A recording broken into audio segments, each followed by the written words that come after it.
Perhaps whoever left these behind was also fulfilling a con.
Yep, here's the room, and it's empty and waiting for us as promised.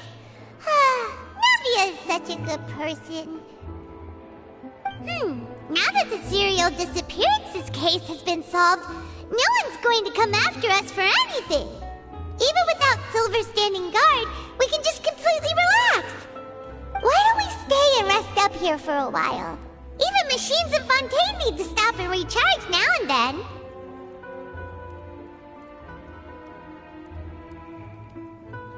Oh, come on! This place isn't that bad. Besides, how often do we get to stay in an actual base? Oh, fine. Remember that detective story Paimon read before? Well, the author is about to release a new book, so Paimon wanted to buy it as soon as it came out and have a quiet place to read it. Yippee! Then it's agreed. Come on, let's get some sleep. We'll need to be up first thing in the morning to get in line and buy a copy.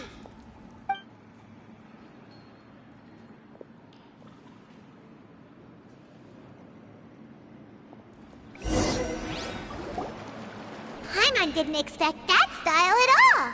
Even though it's a detective novel, it's also like a social documentary. Whew. It's actually pretty good. No! Paimon just spends a bit more time sleeping than you, that's all. Excuse me, but do you know if the Traveler and Paimon are lodging here? Huh?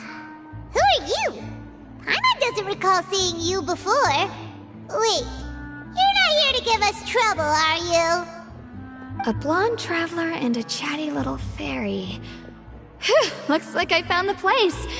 Good thing I asked the Spina di Rosula. Seems they sent me the right way. Hey, what do you mean by chatty? Paimon's always careful not to talk too much. Most of the time, anyway. It's an honor to meet you both. I was sent from the Palais Mermonia. Monsieur Nourillet wishes to see you. It seems he has something important to discuss in person. Nourillet? He wants to see us again already? Huh. We talked so much the last time we met. Has something happened since then? I am not privy to the details. It would be best if you came to the Palais Mermonia and asked Monsieur Nourillet in person. If you say so, but Paimon has a bad feeling about this. Now that I've delivered the message, I'll take my leave. Thanks! We haven't left the room for a few days, so we'll head over once we've freshened up a bit.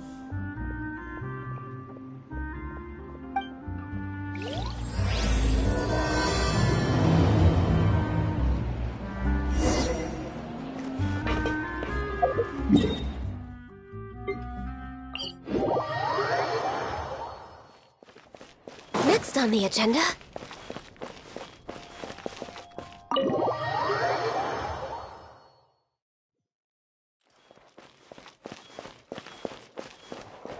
We're way behind schedule.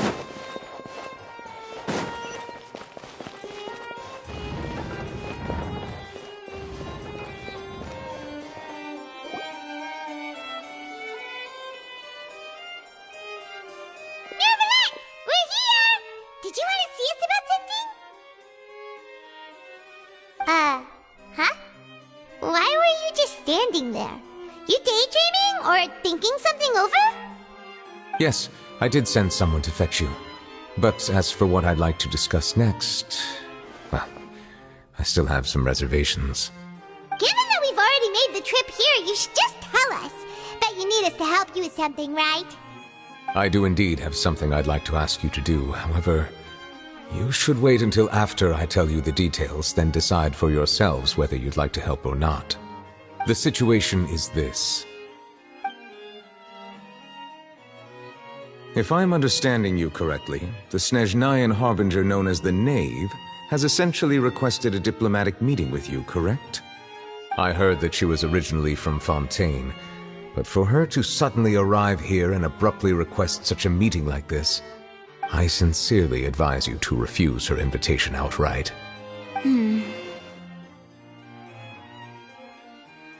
I'm sure you're aware that her purpose is most likely related to Child's recent predicament. We convicted one of the Snezhnayan Harbingers in a court of law, but we have yet to provide any form of detailed report on the matter. This does indeed provide an opportunity for Snezhnaya to put pressure on us. I believe we should adopt an evasive stance until we can provide a proper explanation and have a preliminary plan on how to deal with the matter. No, we shouldn't. I think we should agree to the meeting. Oh? Well, you see, we are the ones that owe an explanation. If we keep putting off the meeting, it could easily result in the problem escalating, right? It's like a fight between two friends. If they don't agree to see each other and talk in person, isn't it possible that the friendship could end entirely? Though diplomatic relations between Fontaine and Snezhnaya could be considered as friendly, it is only superficially so. You wouldn't go so far as to say that our nations are friends, as you did in your example. It was just an analogy. An analogy, okay? Moreover, even if we were to talk in person, if we don't have sufficient information prepared, it is quite possible the result wouldn't be restored relations, but a complete falling out. I don't think we should overthink those possibilities yet. Even if the logic of the divine is not immediately apparent, its wisdom will only be revealed with time. Besides, you'll be at the meeting. If any problems do pop up, you'll have no problem navigating them. I must clarify that interacting and communicating with people outside of court is not my cup of tea. It seems you think too much of me. But more importantly, when did I agree to join the meeting with you? You mean you won't come? No, that won't do. I can't go to the meeting alone. You have to accompany me. I must take you with me. Lady Farina, could there be something else regarding this matter that is being kept from me? No, not at all.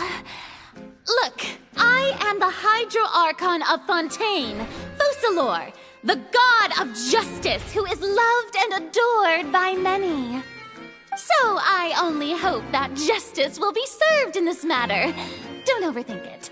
I'll go find someone to arrange the meeting.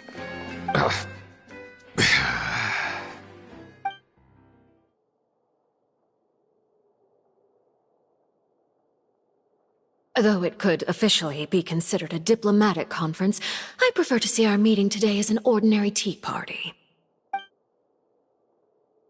I assume you see it the same way, Miss Farina?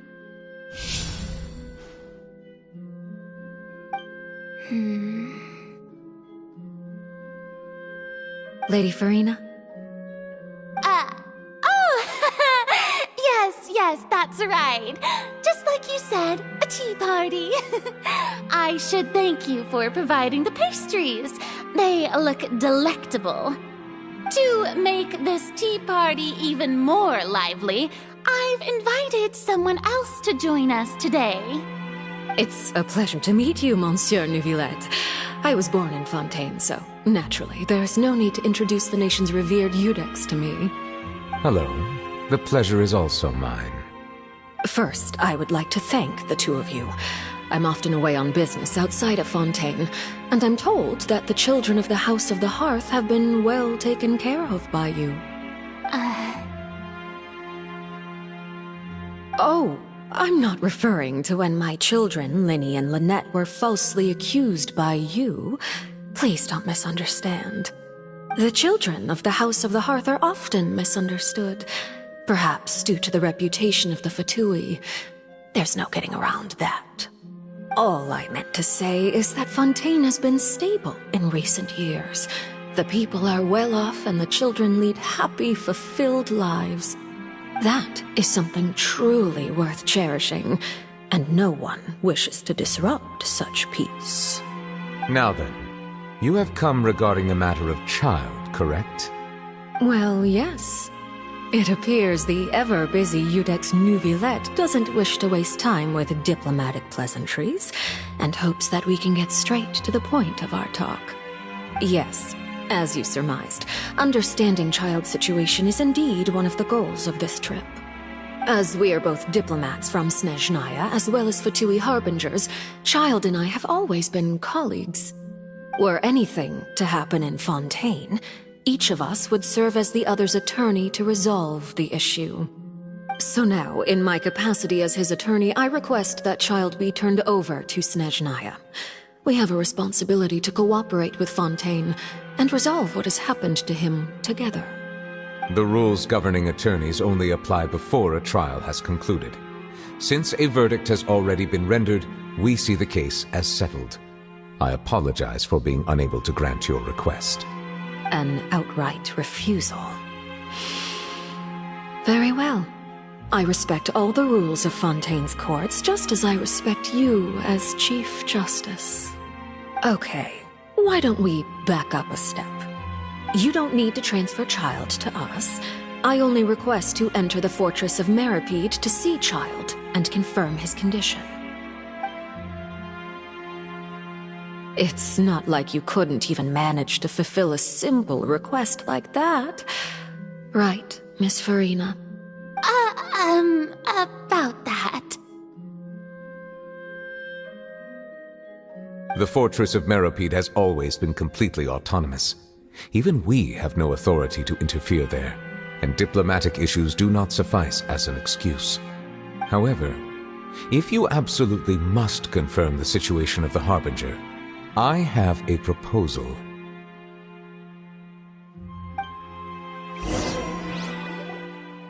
The knave showed up already? Well, Linny did say that Father will be returning soon. We didn't even know that Linny was from the House of the Hearth at the time, so we kinda overlooked that information.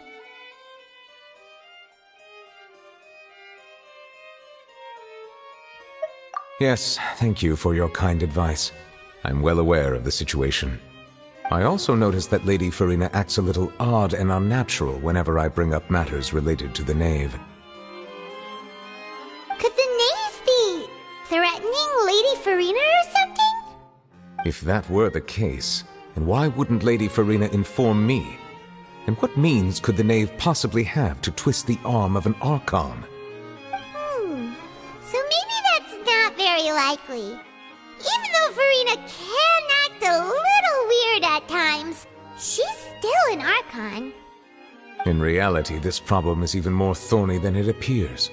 According to reports from the fortress of Meripede, Child recently disappeared under mysterious circumstances.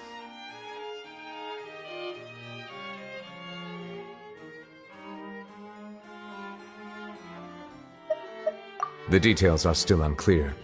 We cannot rule out an escape, but there have also been no reports of him outside of the fortress of Meripede.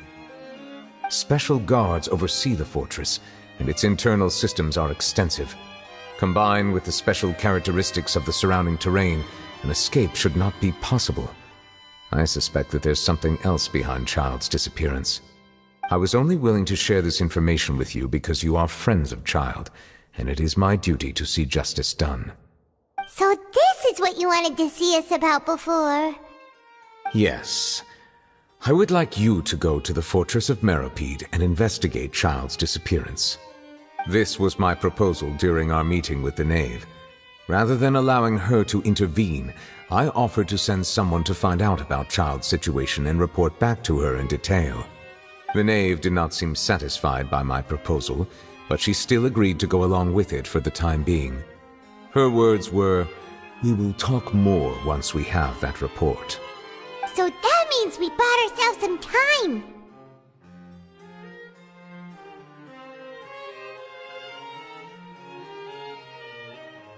Firstly, you're already acquainted with Child. Your eyes may discern relevant details there that others would miss. And secondly, is the consideration of the unique nature of the Fortress of Meropide. Isn't it just Fontaine's prison? I would not define it so crudely. The Fortress of Meropide is not affiliated with the court system of Fontaine on paper. It has always existed as an autonomous entity. Early in Fontaine's history, criminals were punished with exile, not imprisonment. Even today, sentences against convicted criminals still include exile, just as before. The Fortress of Meropide may seem like a prison, but it should in fact be regarded as a gathering place for exiles. All we do is dispatch guards to keep watch and help maintain security, but we have no right to get involved with any other matters. Although I do have a personal relationship with the administrator there, neither myself nor the courts have the right to be directly involved with the investigation, no matter how serious the grounds. Oh, Paimon gets it now! That's why you need us to conduct our own investigation as a third party, right? Correct. I will arrange false charges against you so that you may secretly investigate inside the fortress during your detention. This will save us a lot of unnecessary trouble. So, are you two willing to accept my proposal? Yeah,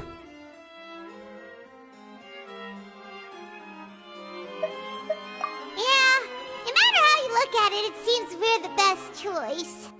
Alright, we hereby accept this difficult task. Reluctantly. You two have my sincere thanks. This matter is of critical importance to Fontaine's current situation. Also, I hope that both of you can keep this operation a secret. We will rendezvous at the Fortress of Meropide's entrance on Irenaeus once you've prepared yourselves. I will arrange for someone to take you inside. Prepared ourselves? Is there something we need to prepare? Perhaps you could enjoy a good meal and have a nice bath. I'm afraid that living conditions inside the fortress are nothing like those on the outside world. Oh, right! Even though we'll be there on trumped-up charges, we'll be in prison for real. On second thought, is it too late to back out?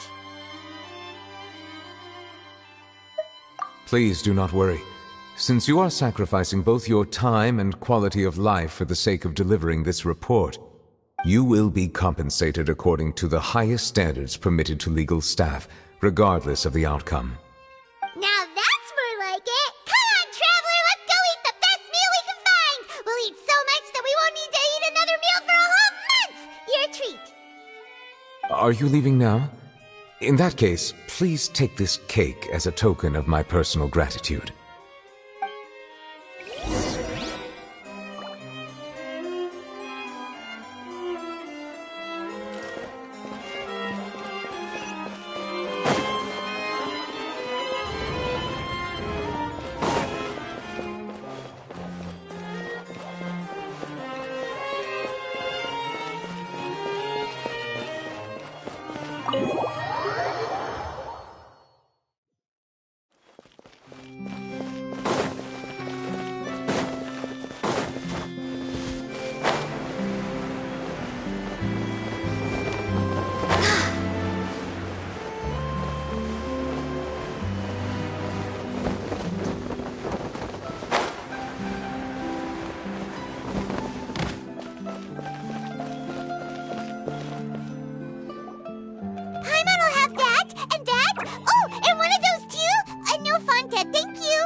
That cake was pretty good. But as soon as Paimon remembered that we were about to go to prison, Paimon's stomach suddenly became completely empty. Now that Paimon thinks about it, we've always been super careful ever since we arrived in Fontaine, just to avoid breaking any strange laws here. But here we are, about to willingly send ourselves off to the Fortress of Meropide. Maybe this is what they call fate. Let's just try our best to investigate everything quickly once we get there. Paimon doesn't want to stay in prison too long.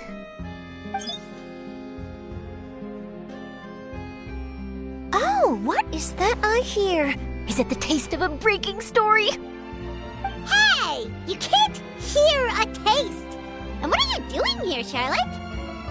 Oh, don't remind me. I invited an eyewitness to a case to eat here, and I was planning to get some great material out of him.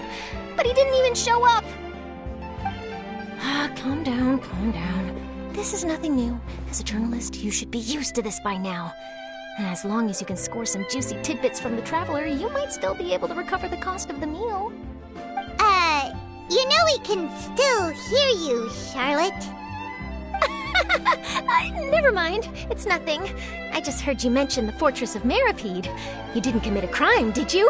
Please tell me all about it. No way! We would never! We're just going there to...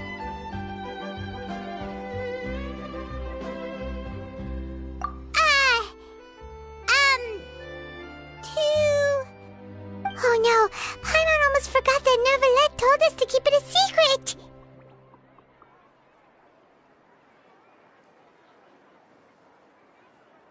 Huh? You're being arrested for that? Oh, but now that I think about it, I suppose that's not completely unreasonable. That's pretty despicable, almost as offensive as committing theft.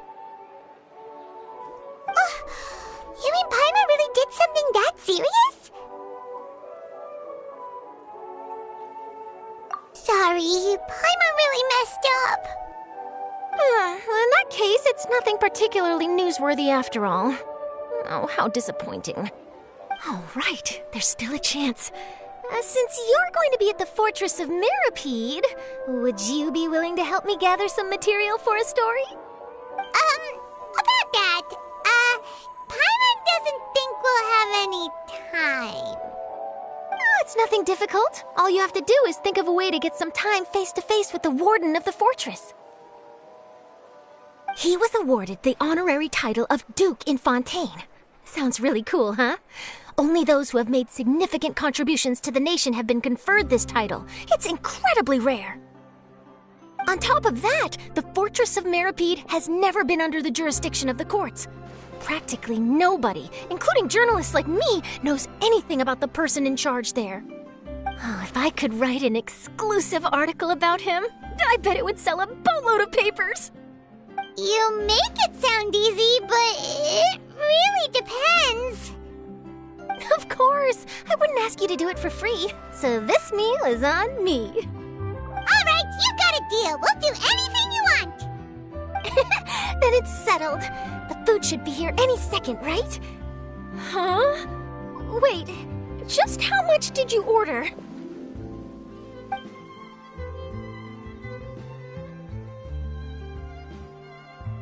Oh, Paimon's so full. Well, guess we have nothing to regret now, so let's get going. This coffee smells good. Wait. Paimon just said something really ominous, didn't she? I had no idea you could eat so much. That didn't go according to plan. Please, please, don't forget about the material for my news article.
You have come just as promised. Yes, this is the one and only entrance to the fortress of Meripede from Irenaeus. Careful. You may want to step back a bit. Whoa! So you have to go down from here? Is the prison underwater? Utilizing both the barrier of the water as well as the fear humans have of the depths, the fortress of Meripede is naturally the perfect place to confine and guard criminals. But do not worry. It is not nearly as frightening inside as you may think. You will see for yourselves once you are down there. Paimon hopes you're right. Don't know about you, but just thinking about being at the bottom of the sea like that gives Paimon the heebie-jeebies. Oh, and there's one more thing. I mentioned that I have had personal dealings with the administrator of the fortress, Wriothesley. He's a very shrewd fellow. Yeah, we heard about him too. He's that Duke, right? Correct. He is the highest-ranking manager of the underwater prison. Even though you are going there to investigate at my behest, it would behoove you to avoid any confrontation with him or any of his subordinates. The Duke rarely ever leaves the fortress of Meripede, but that does not mean he is not privy to all that is happening inside and outside the fortress. He is quiet, but not unaware, so please bear that in mind. All right, it's about all the time that we have to talk privately. I'm counting on you two. Don't worry, we won't let you down. Good. Madeline! I'm here, Monsieur Nervalet. These two are the newest convicts, I presume? Don't worry, they won't escape on my watch. Like we would try. Please follow me, you two. I'll process your paperwork for entering the fortress of Meripede.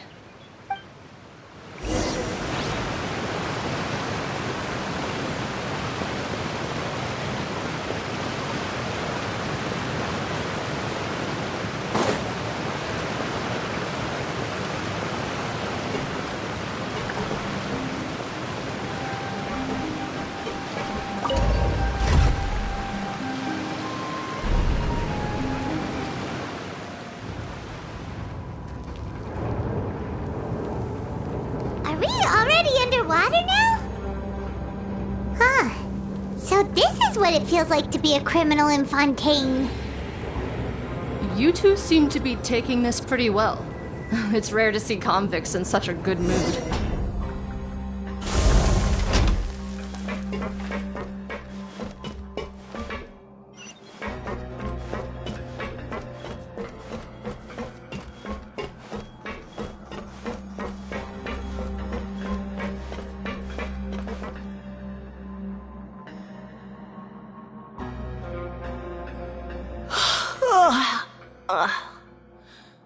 Oh, it's you, Madeline. Why'd they make you make the trip down here today? Monsieur Nervalet personally requested I escort these two convicts. I suppose he was concerned others might not be up to the task. Well now, aren't you the lucky one? Must be nice to be on good terms with the big shots like the Chief Justice. The only people I get to see every day are the new inmates. Well, have you tried service with a smile? Who knows, it might help your professional reputation. Yeah, right. As if. Every criminal comes through here looking miserable. How can I smile with such a toxic work environment? And even if I did smile at them, the convicts would probably just think that I'm some freak getting some kind of twisted enjoyment from their pain. Oh, she's got a point. Well, I've finished transferring you. You two will register here, and Marette will guide you through the remaining procedures. Yep, I'll take it from here. You head on back to that bright and sunny world above. Okay, let me see. You are the Traveler and Paimon, correct? That would be us! Let me confirm your charges and sentence. Let's see. You two are charged with eating a cake specially prepared for the Archon by a Snezhnayan envoy without the Archon's permission, thereby incapacitating the political center of Fontaine for a brief period. Sentence: 45 days? Huh? Wait, you mean the cake that Nervalet gave us was... Just looking at the charges, it seems you two are capable of causing some serious trouble. And considering how fond Lady Furina is of sweets, this crime is tantamount to trying to assassinate the Hydro Archon herself. Now I've seen everything. Anyway, we still need to finish processing you before you can enter the Fortress of Meripede. Please stand in front of the board over there. I'll take your mugshots with my camera. Oh, all right. But be sure to catch Paimon's good side.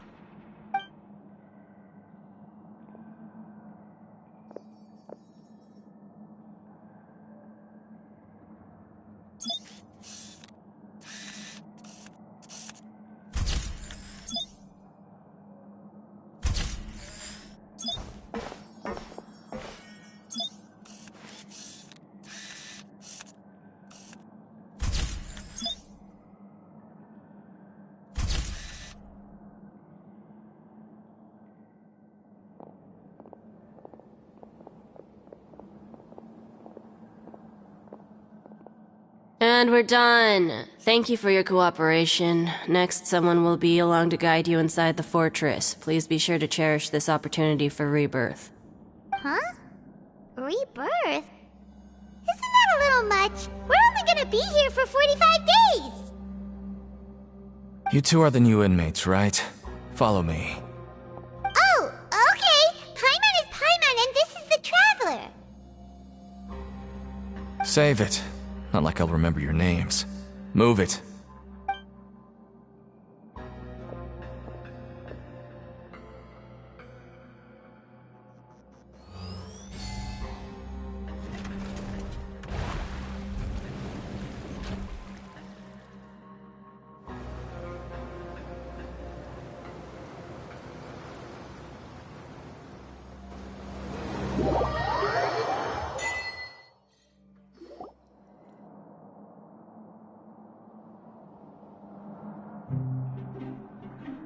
So, are you one of the guards here? Is there anything we should be careful of while we're here?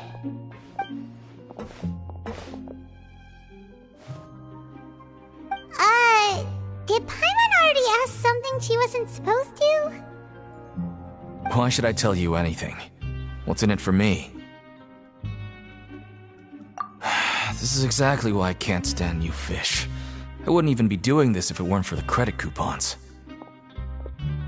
Credit coupons? Alright, seeing as you're not the annoying kind that's getting dragged in here crying and blubbering, I guess I can tell you a few things.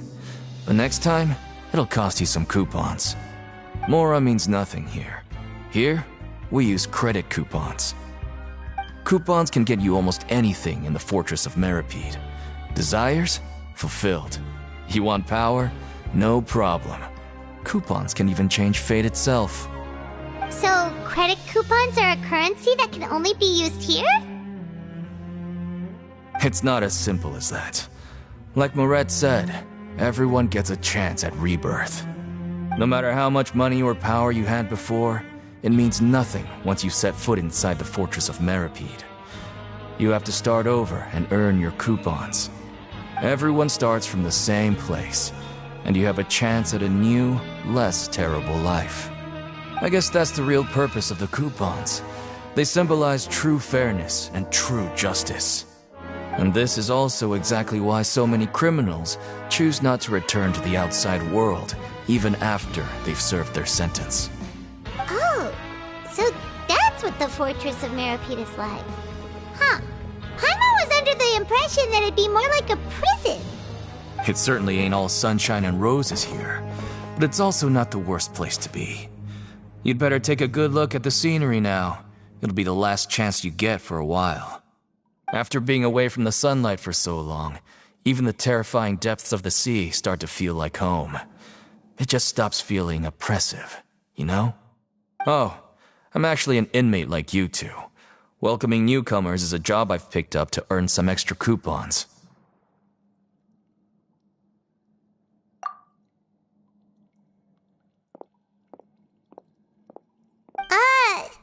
Why aren't you answering us again? I've told you enough for free. Any more info is gonna cost you. So all you care about is Mora! Wait, no. Coupons? Almost there. It's down through here. Your turn to give it a try.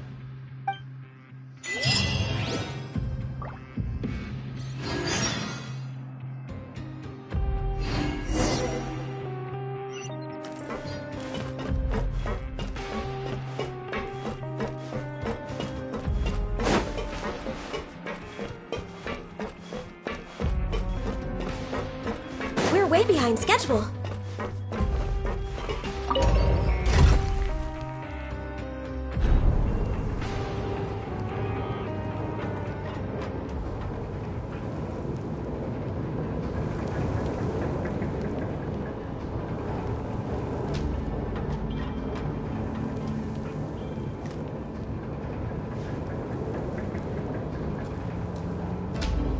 So, we're going even deeper now?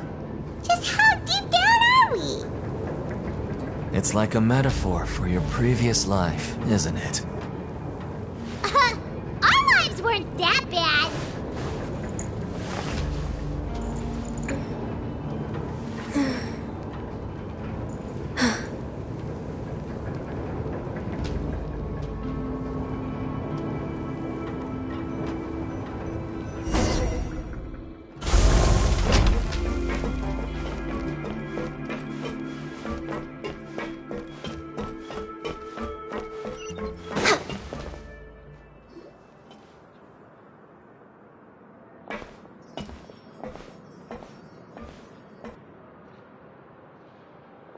So this is the actual entrance to the Fortress of Meripede?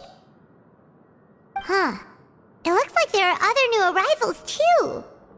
Oh, they sure don't look happy.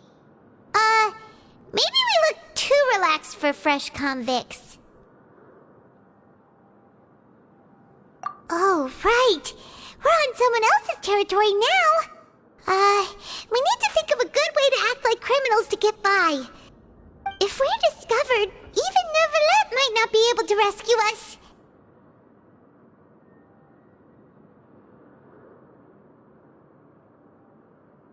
Hey! Don't scare Paimon! Oh, Paimon's not ready for all this! Look, I don't really know you, and I have no idea what kind of crime you committed, but... You wouldn't have happened to anger someone important, did you? Someone important? Paimon doesn't think so.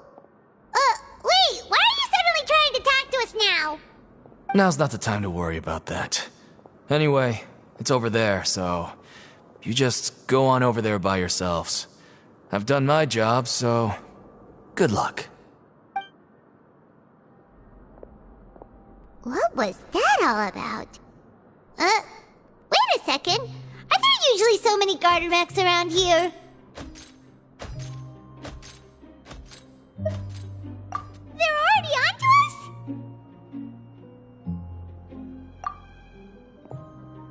Prisoners numbers 7459 and 7560. Welcome. Oh, no need to be anxious. These Gardamex aren't here to attack you. In fact, they're here as your honor guard. When I heard that you were friends of Monsieur Neuvillette, I had the Gardamex come and wait in formation. Wait! You know about our connection with Neuvillette? The seafloor isn't as cut off from the world as you might imagine. However, I'm afraid that I know nothing more than that you are friends of the Iudex. And as you can see, committing a crime means being sentenced here, even if you're friends with the Chief Justice. Quite fair. The Duke! Greetings, Your Grace! Lovely weather today, isn't it? Huh, greetings, my good fellow. Well, I'm willing to imagine that the weather is as good outside the sea as you say it is. How great it would have been if only the Fortress of Meripede had been built on the coast, huh? It would have been so convenient to enjoy a nice chat in the sunshine. My profuse apologies. I just got so nervous when I saw you, So this is the Duke. He sure looks a lot lot younger than Paimon imagined. The Traveler and Paimon, correct? Mr. Deacon here was responsible for your welcome. I trust you were satisfied with his guidance?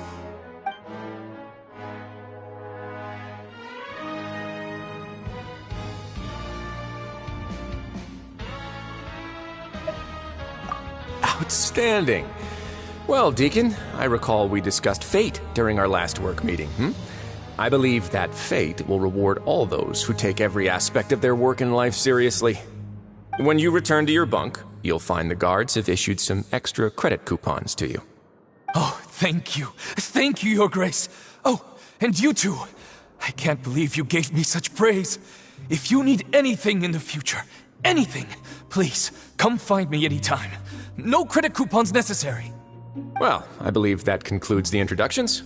We've already taken enough time here. Deacon, if you would. Yes, Your Grace. I'll take my leave now.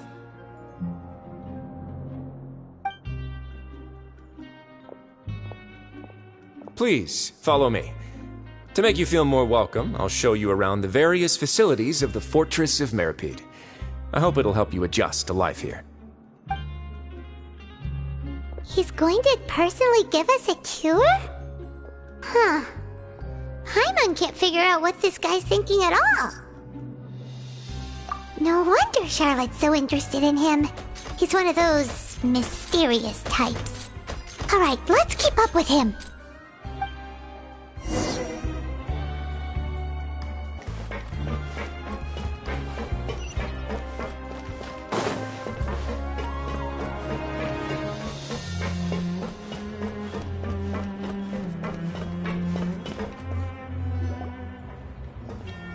There's no need to be so reserved.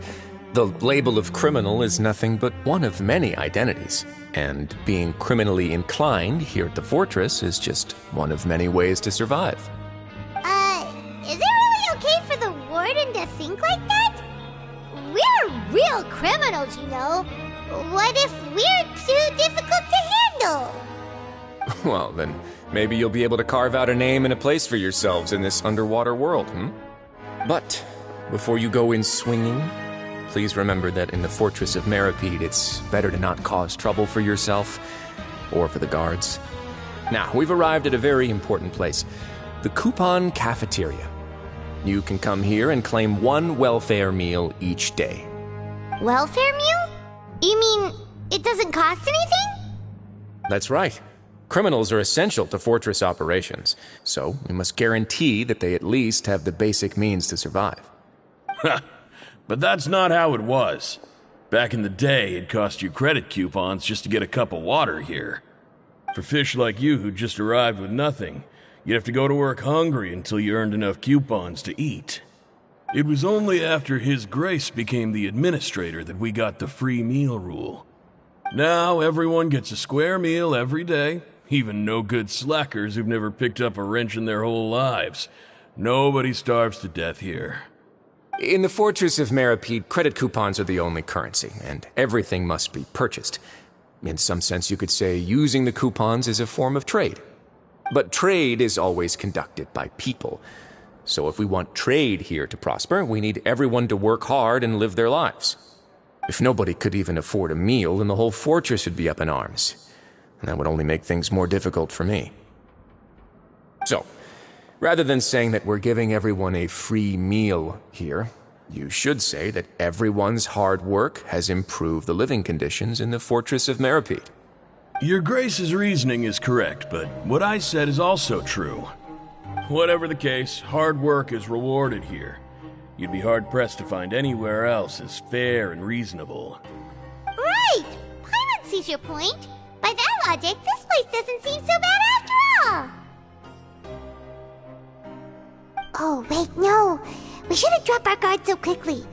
But it seems the inmates really respect the Duke because of his attitude, right? We should still try to verify the truth with our own eyes.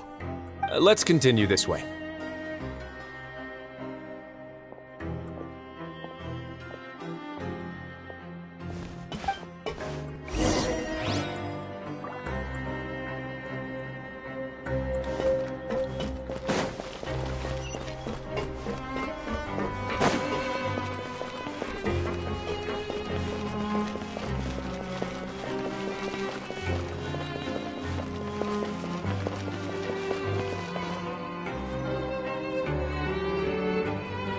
This place is known as the Pancration Ring. Sometimes we have criminals who have more energy than they know what to do with. Their daily work alone isn't enough of an outlet for them. So, instead of leaving them to their own devices, we've provided them with this dedicated venue. This way, nobody will get involved unless they want to be. Pancration matches? And you can earn extra coupons? Oh, what do you think, Traveler? Interested? But I must warn you that your sentence will be extended if you fail to restrain yourself and end up seriously injuring or killing your opponent. So, did you set this place up too? No, actually. I just granted approval for the organizer to use this area to build the ring, and I collect a portion of the proceeds in return. Of course, the fees are also quite useful. Oh. Do you mind if we ask what they're used for? Sure. Ensuring personal safety, maintaining the arena, and resolving any conflicts that arise. Why? Are you interested in how to manage a pancration ring? Oh, no. Paimon was just wondering if that's how you paid for everyone's welfare meals. A reasonable guess. I see you have a talent for entrepreneurship. Oh, you hear that? Paimon has a talent! So we can start a business here? That is something you can discuss between yourselves later. Let's move on for now.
Your Grace.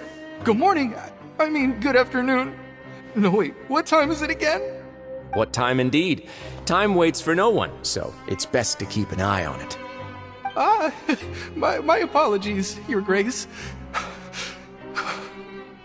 Jeez, that guy's so nervous he almost forgot to breathe. Sorry, forgive my manners. These are the dormitories, which is where inmates sleep. The guards will inform you where your bunk is later. In the Fortress of Meripede, criminals usually spend most of their time in either the production zone or the sleeping areas. The production zone? What does it produce? Is that where we'll be working? Not necessarily. Though working in the production zone is the most reliable way to earn credit coupons, if you have other skills, you can skip your shifts to earn them in other ways. Wow. Wait, you're the manager of this place, and you're just telling us to our faces that it's okay to skip work? The fact that the Fortress of Meripede has continued operating completely autonomously is proof enough that most people are willing to work honestly and earn a stable income. As for what we produce, many of the clockwork machines seen all over Fontaine originate from our workshop. Therefore, the Fortress of Meripede is not only a place where criminals serve their sentences, but also a giant machine factory. There's no need for me to get into specifics about the production process now. You'll experience it all firsthand when you report for work tomorrow. Let's move on. The tour continues over this way.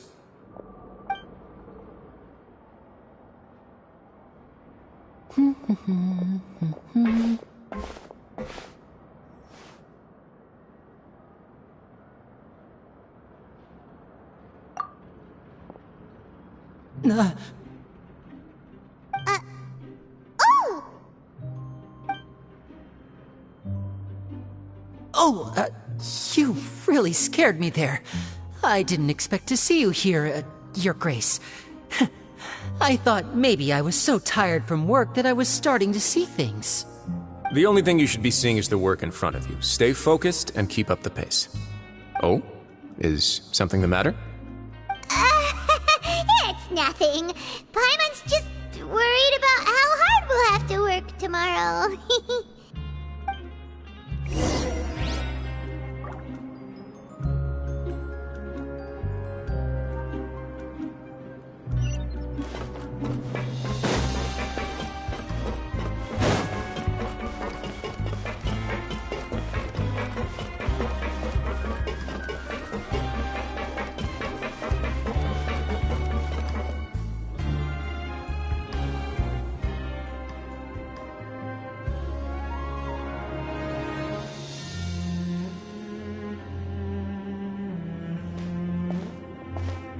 Your Grace? What are you doing in the infirmary at a time like this? Oh no, you didn't injure yourself, did you? Not yet, unfortunately for you. But thank you for your concern, Sigewinne. Oh, then you must be here for those two. Allow me to introduce you. This is the infirmary, and Sigewinne here is the Fortress of Merapede's head nurse. Hello, new faces. They call me the head nurse, but I actually handle all the nurse-related work all by myself down here. Since you seem to have some rare downtime with no patients, perhaps you could find the time to join us for dinner? Oh, then these two must be some important convicts. Sure, I'll join the welcome party. Thank you. Your presence will be the pièce de résistance for today's tour. Oh, so the tour part is over now? I believe I've already covered the primary aspects of life here in the fortress. As for your work, there'll be someone else to guide you through the details. Is there anything else? I seldom conduct tours, so why don't you just ask if you have any questions? Well, this is our first time here. Paimon's not sure what to ask. Then let's head back to the coupon cafeteria. Maybe a meal will help you think up some questions. You should at least try to be excited. Our free meals are actually pretty good here.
Healthy, but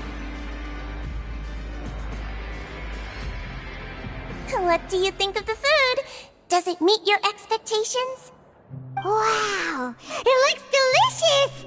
Neverlet made it sound like living conditions in the Fortress of Meripede wasn't very good. Who would have guessed that criminals get to eat tasty food like this every day?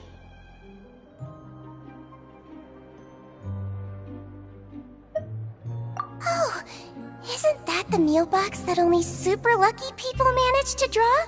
Seems like you two are quite fortunate.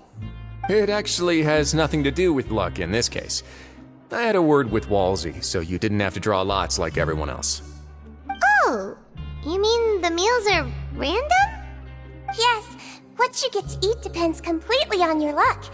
You could say that it's a distasteful little game that Chef Walsey likes to play here in the cafeteria. Paimon knew it! If criminals got to eat tasty food like this every meal, the crime rate in Fontaine would skyrocket for sure! Excuse me, did I hear you mention Nervylette just now? I've been wondering how he's doing. Is he busy with work? Has he been taking care of his health? He seems healthy no matter how you look at him. But he works so hard all the time, so it must be really tiring. Sounds like he hasn't changed a bit. Looks like you can stop worrying so much, Sigewinne. Oh, that's good. But I still feel like it's been too long since I've heard any news about him.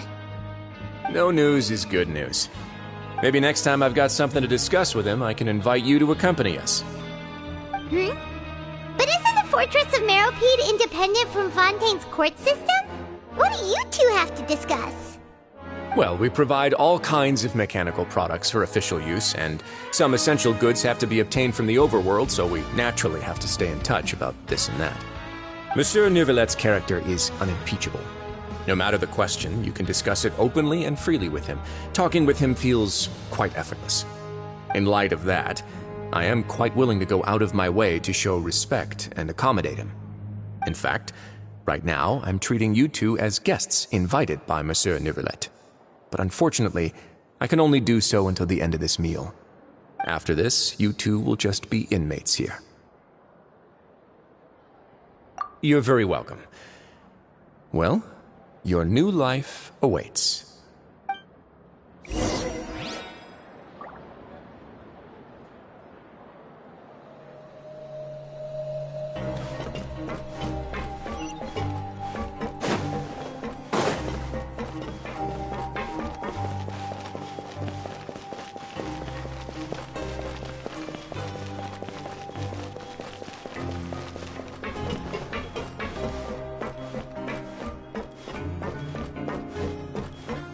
Next on the agenda...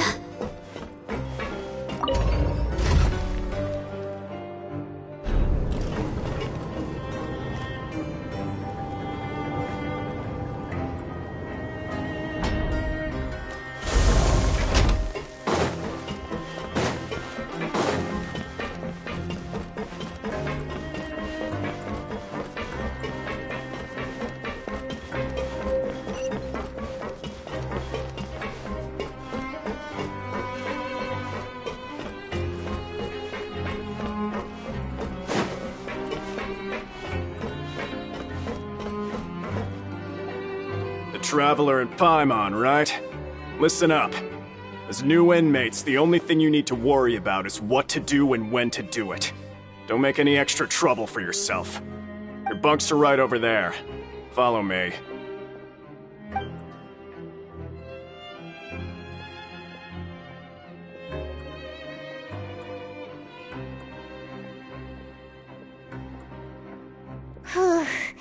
So this is where we'll be sleeping from now on. Oh, Paimon can't believe this! The days of staying home and reading detective stories are like a dream now. By the way, Traveler, we saw a lot of things worth investigating just now. Even though the Duke didn't say it too directly, judging from what he said at the end, it seems that he was only welcoming because we know Neuvillette. We are criminals, and Paimon did eat that cake, but we're actually here to help Neuvillette. Is it possible that he knows we're here on a mission?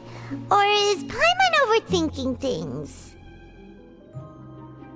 Yeah, Paimon thinks so too. He probably knew why we came here from the very beginning and intentionally wanted to send us a message.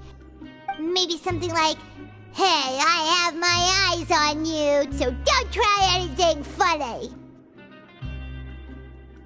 Yeah, you're right. It's not like we can go back to Neuvillette empty-handed and say, "The dude looks scary, so we gave up." And besides, the Duke said that he was willing to go out of his way to show respect for Neuvillette, right?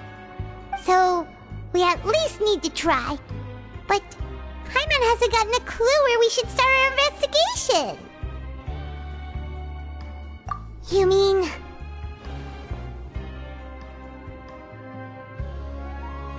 Yeah, that's what Paimon was thinking too!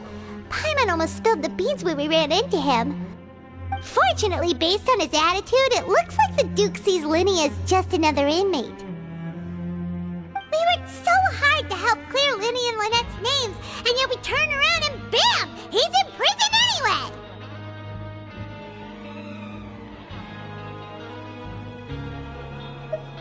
Oh, right! Lenny and Monette are from the House of the Hearth. They work for the Knave, so they could be here to investigate too!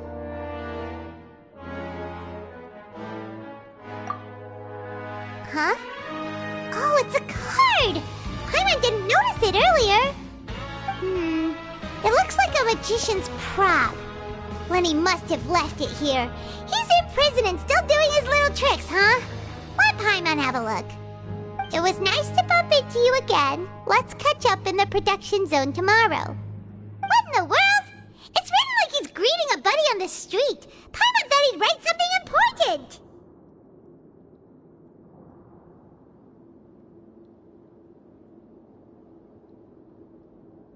If you say so, we can ask him what's going on tomorrow. Let's get some rest now.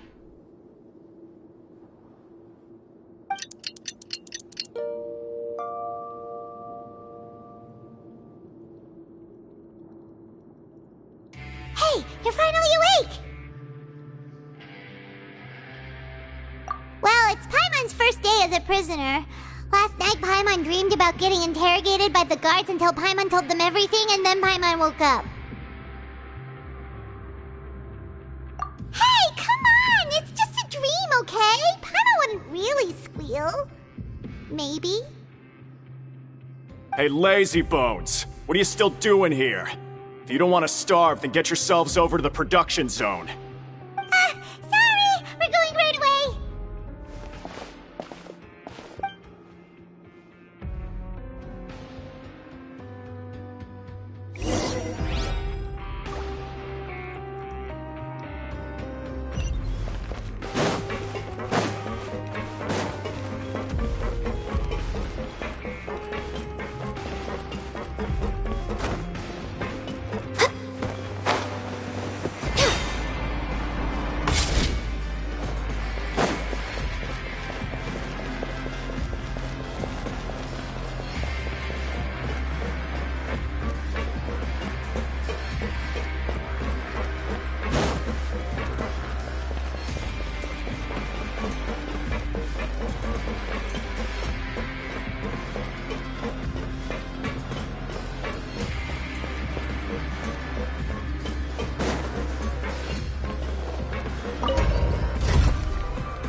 If you lie on the grass, you can feel the heartbeat of the world.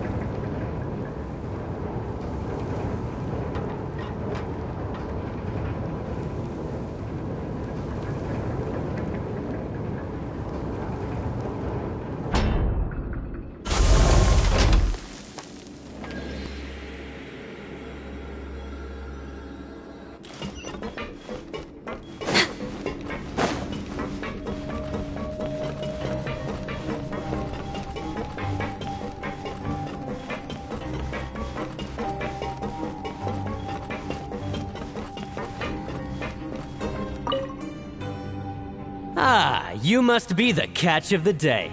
Looks like you've got some luck getting assigned this space.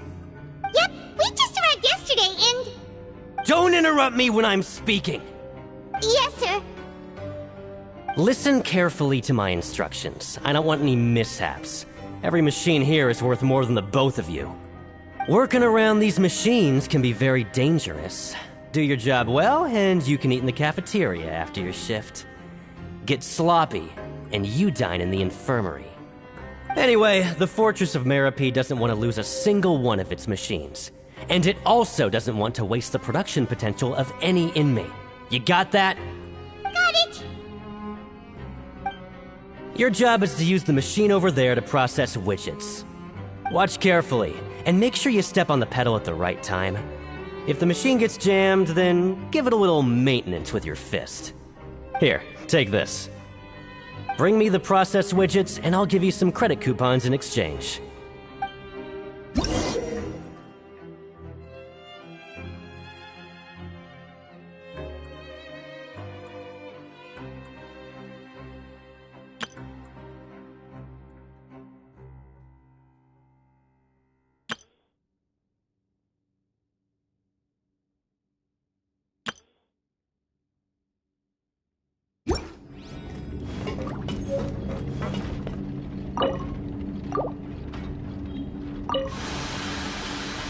Once the widget is hot enough to blow, jump to step on the pedal and hit the widget. So if the machine gets jammed, you just need to attack it to fix the problem.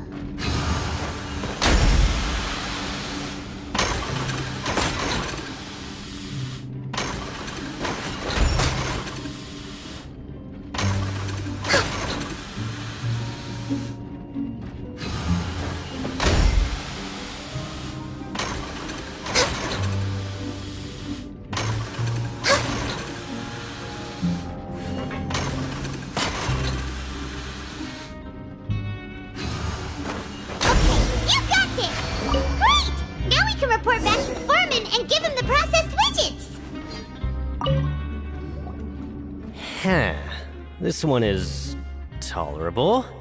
Though since the processing is done by machine, the product is all pretty much the same anyway. Alright, I'll pass you for now. And we'll count up how many credit coupons you've earned.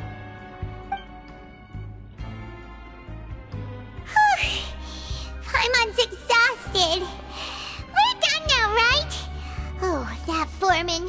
He's so scary that Paimon couldn't even speak. Ugh.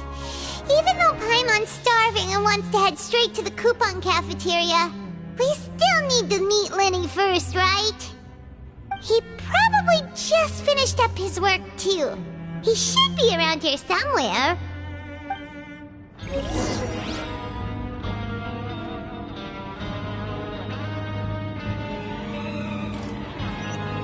We're way behind schedule.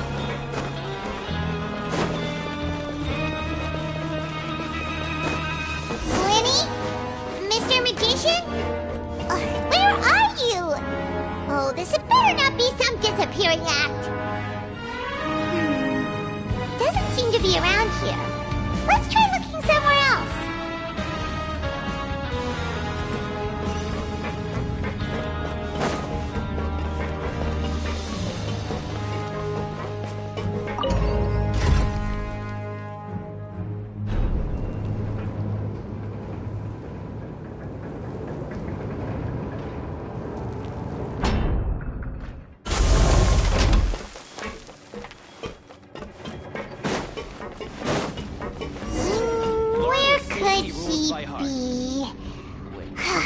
Did he decide to slack off and sleep the day away?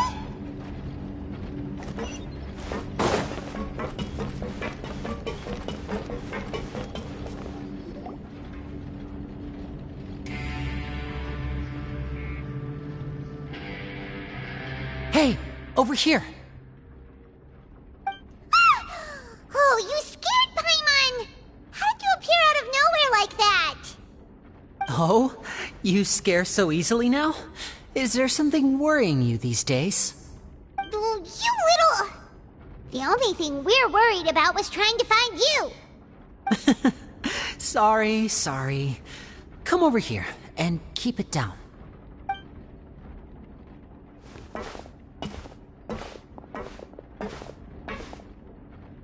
Oh, Lynette! You're here too! You two really are inseparable. That's right. My brother simply can't stand to be away from me. It's not just Lynette. Fremine is also here. Do you still remember him? Oh, you mean that diver from the House of the Hearth, right?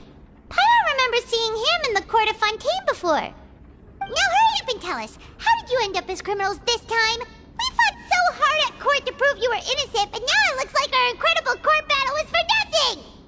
Sadly, even the teeniest of things can land you in prison these days. I put together a street performance and used the popularity we gained from the Opera House incident to attract a big crowd. And then? Next, I invited several audience members to participate in the show. And then, with the entire audience watching, their wallet suddenly disappeared. My brother was charged with theft, and I was charged as his accomplice, having assisted him in his crime. It really isn't that bad. The missing wallets are all in the leftmost drawer of the Maison Gardiennage's big filing cabinet. We just need to see how long it takes to discover them. Yep, we should be released then. In terms of the magic trick itself, I think the performance went perfectly. Leave it to Lenny to magic himself into prison.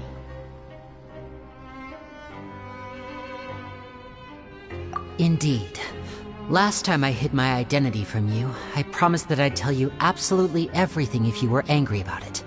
No more secrets. So I don't plan on keeping anything from you this time either.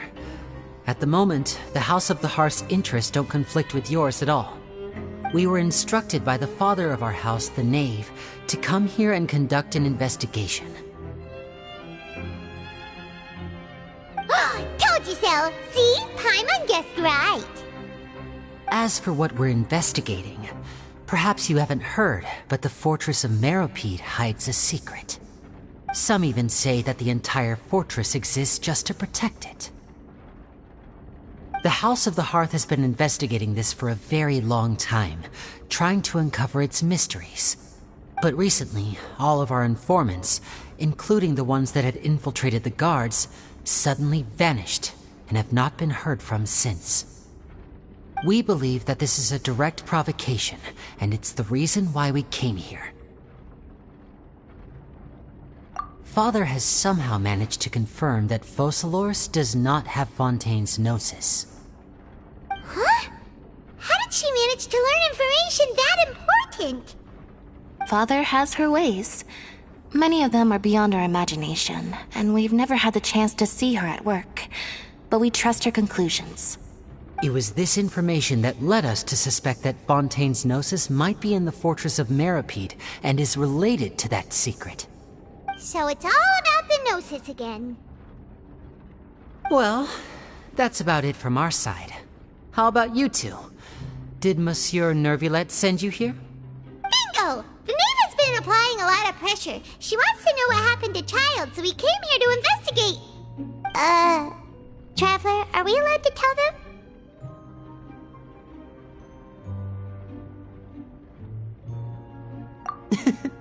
You don't need to worry too much about that. She's just asking for a report on Master Child's predicament as a means of pressuring you. Father used this situation as a pretext to negotiate with two high-ranking officials in the court of Fontaine. She actually just wants to be able to make concessions on this matter for gains elsewhere, almost like a bargaining chip. Sometimes you need an excuse to do things you otherwise couldn't. And a harbinger is more valuable than you might imagine. Of course, it's not a complete farce. If we do manage to find out what happened to Master Child too, then diplomatic relations with Fontaine could improve, and Snezhnaya might even be able to adjust its stance a bit. Is it just Paimon, or does it feel like we're the only ones who actually care about Child's situation? The relationship between the Harbingers must be as bad as ever. I wouldn't go that far. Father just has different standards than we do when it comes to what can be sacrificed for an advantage. By the way, I have a suggestion. Why don't we team up? Even though we have different objectives, we're both here to investigate the fortress of Meropide. It would be more efficient for us to work together. As you know, the House of the Hearth has many reasons to seek the Gnosis, but our highest priority remains resolving the prophesized crisis. You can trust us on that.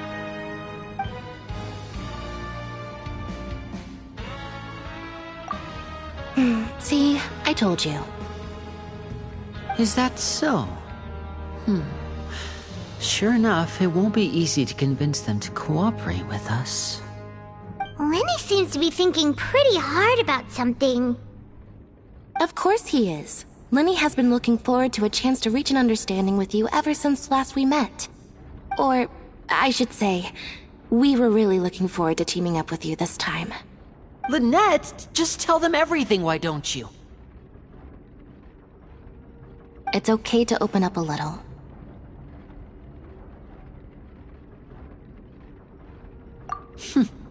Very prudent of you, and consistent with your behavior since we first met. That's reasonable enough, and I agreed to cooperate on these terms as well. I was prepared for the worst, but you were actually more agreeable than I anticipated.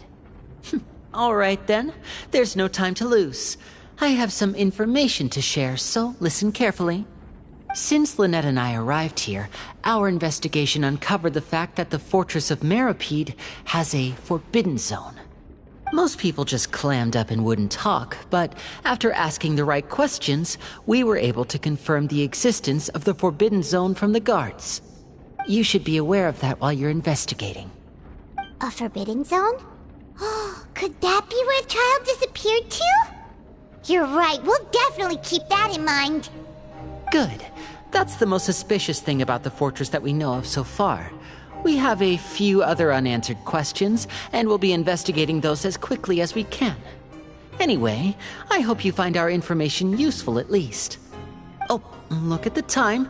You two must be hungry. You should go to the coupon cafeteria and get something to eat. I'll use my cards to get in touch with you again in the future. Oh, that's just what Paimon wanted to hear! Paimon's starving after all that work today. We can talk more about the investigation later. Let's go get some grub!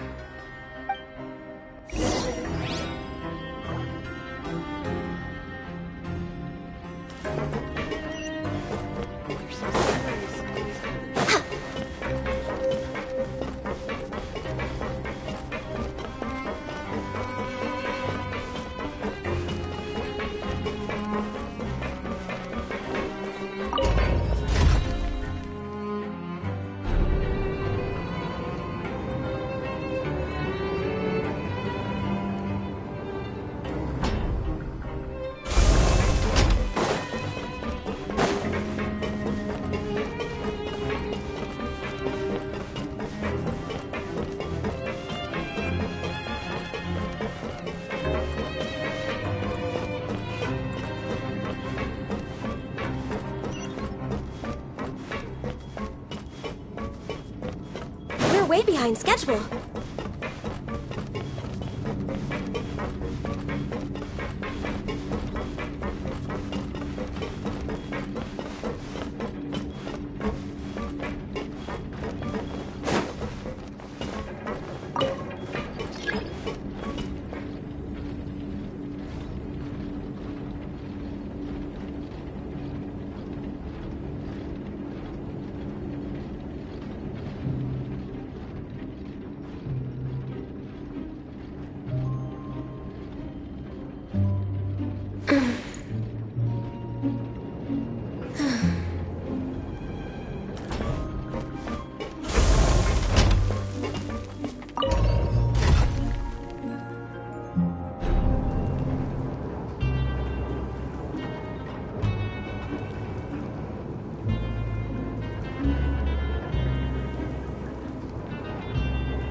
Today's meal is nowhere near as good as last time. Oh, who knows how long it'll be until we're lucky enough to get that super tasty meal again.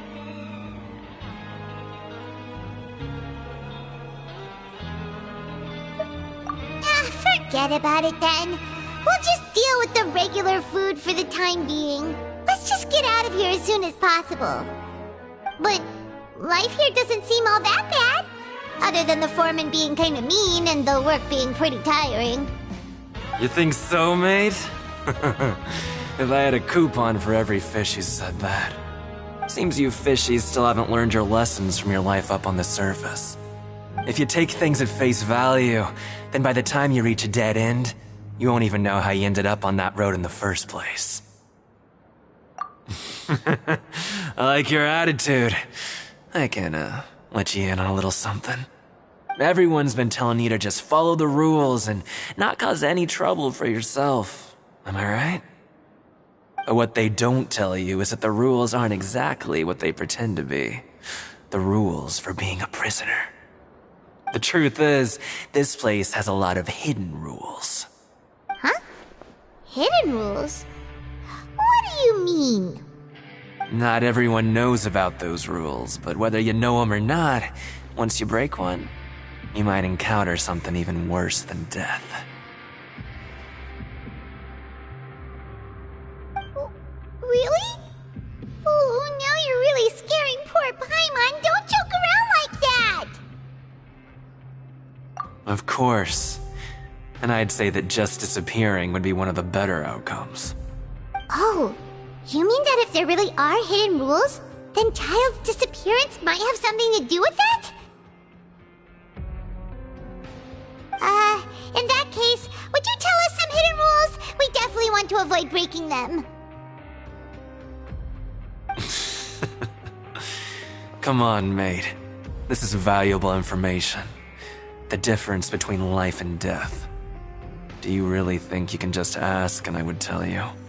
Paimon understands, but we don't have many credit coupons yet. Yeah, I know. Not like I'm going anywhere. Just come talk to me after you've saved enough. Moreover, you're new fish, freshly caught, and completely out of your element. What'd be the point in even telling you anything before you've gotten a handle on your new lives? Come and find me once you've been here longer. I'm usually around the Rag and Bone shop. Just call me V-Doc. Bye-bye now.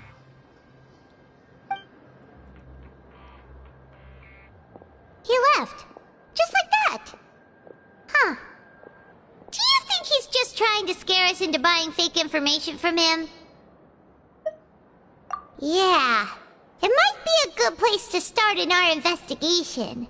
Hidden rules, huh? But, like he said, we don't have any coupons and we're still not familiar with this place. Oh, there's nothing we can do about it now.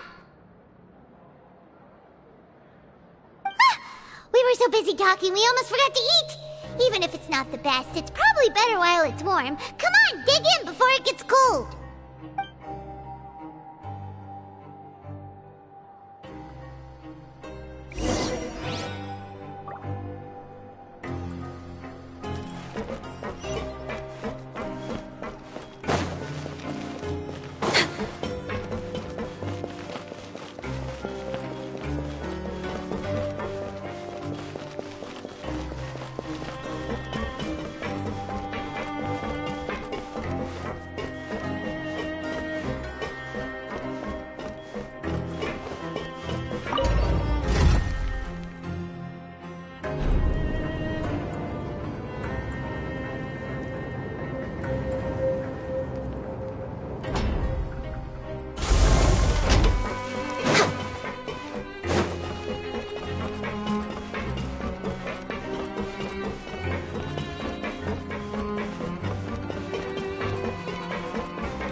So Paimon just confirmed with the guards that our shift is set for every morning, and we're free to do whatever we want all afternoon.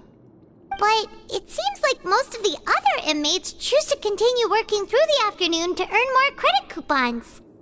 Oh, and they also said that you can use coupons to skip work in the morning and free up your time.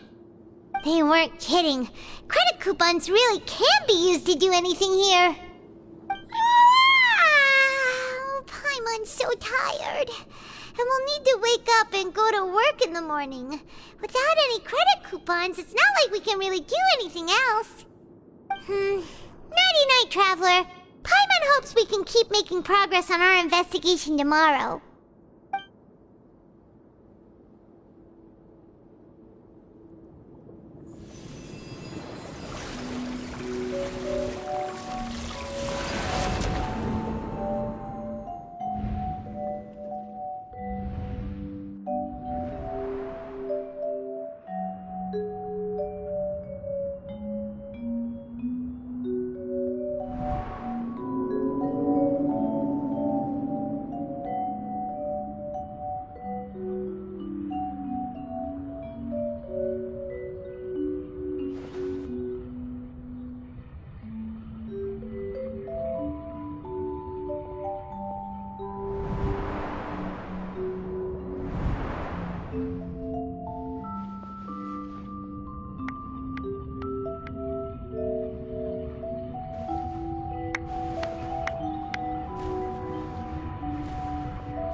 Did you dream about something last night?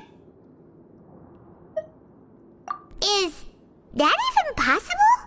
Unless it wasn't an ordinary dream? Oh, Child's vision! So you had it with you this whole time? Maybe the vision connected Child's consciousness to yours! And our investigation has its first major breakthrough! Good thing you brought the vision with you here. So what did you see in the dream? Do you know where Child went?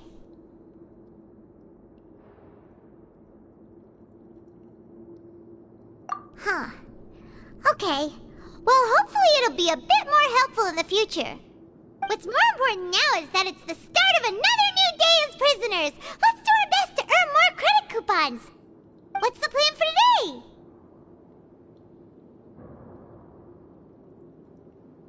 Let's go! It's time to start working. If that guard Fielding catches us skulking about, he's sure to give us an earful.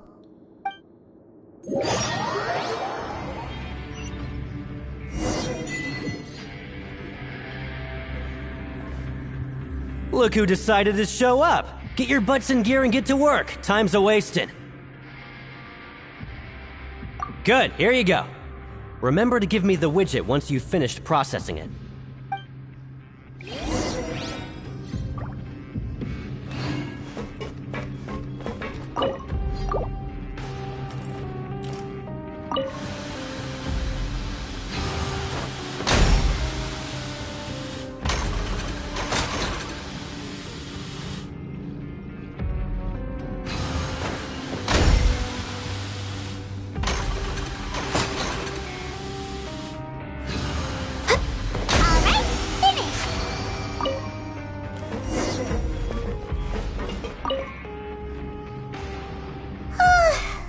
On speed. But after so many shifts, it seems we're really getting the hang of it now. Hey there, fellow shiftmates. I saw you finished your work, so I thought I'd come over and say hi. Oh, hey there! We've seen you before. Your assigned workspace is really close, isn't it? That's right. The name's Rowan. This past few days, I couldn't help but notice the new faces working nearby. I guess we were destined to meet. I've been working here for almost 15 years. Even the foreman, Grainville, always calls me Chief. Whoa, you've been working here a long time, Chief.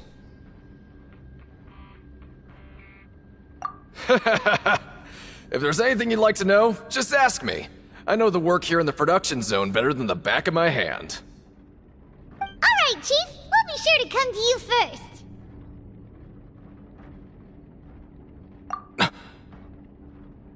Did you just ask about the rules?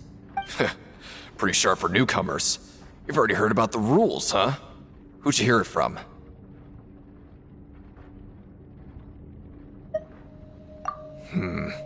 Alright.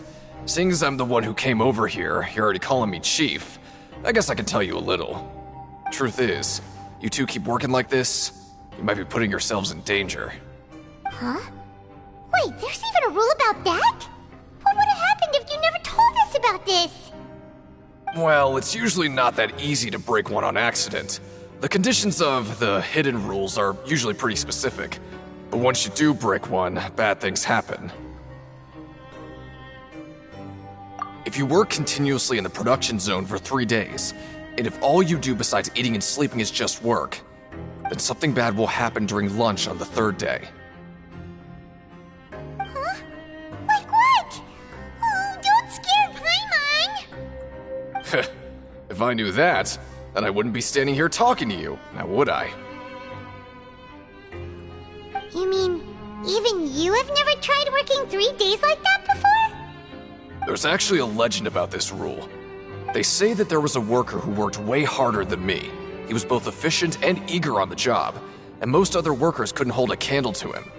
One time, he tried to test his limits and worked as long as he could. Then during lunch on the 3rd day, he disappeared into thin air, as if he'd evaporated. Later, some people went and asked some of his past friends about him, but they said, never heard of the guy.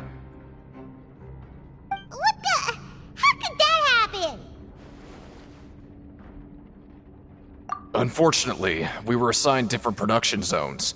I never saw for myself what he looked like. Wait, are you thinking that it was... Huh? Oh? You... Listen, kid. This ain't the kind of thing you should be curious about. Let me tell you, you're better off forgetting about it and looking after yourself. Now I kind of regret ever telling you. Yeah, I agree with Chief here. Do you really want to try? Alright, if you insist.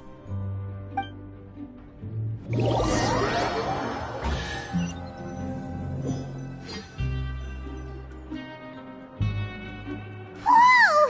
Isn't this the Super Lucky Meal? Looks like hard work really does get rewarded. Paimon's gonna take her time and savor every bite. What would you like to do this afternoon?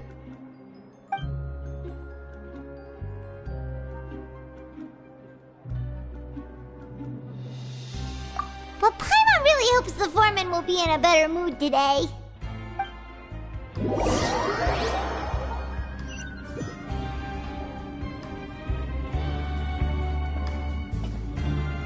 Look who decided to show up!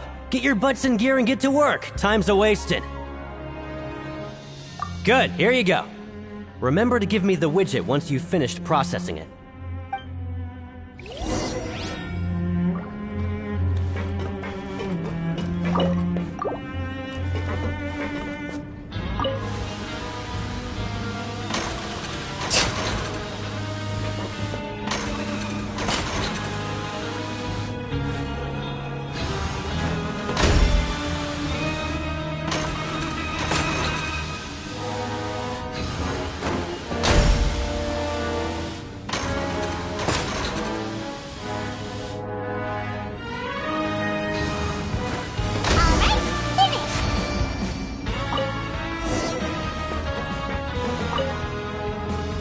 Let me have a look.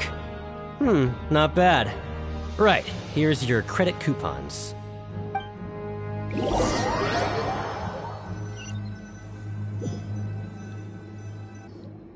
Seems we had a productive day. Hope we can make even more progress tomorrow.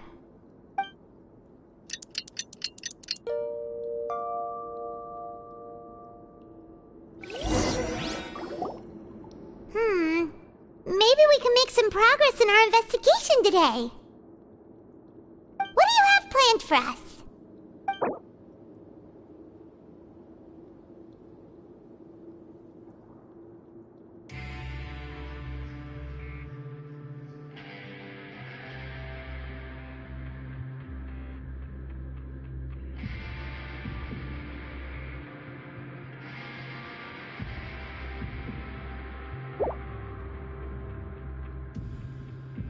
Right, we just need to keep at it.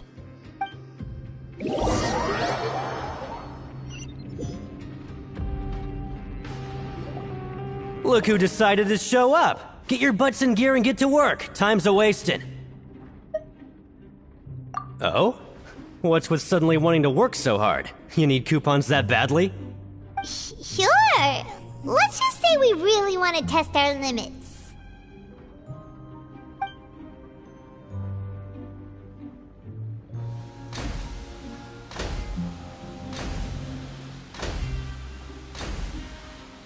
Nice! We did well today. Let's keep it up!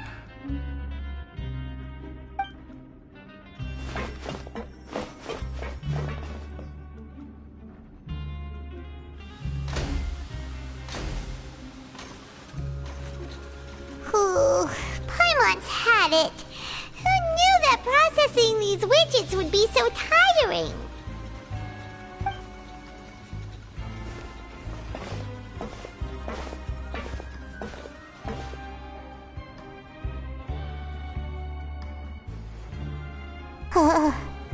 That's it. Paimon doesn't even have the energy to talk anymore. Is it time to eat yet?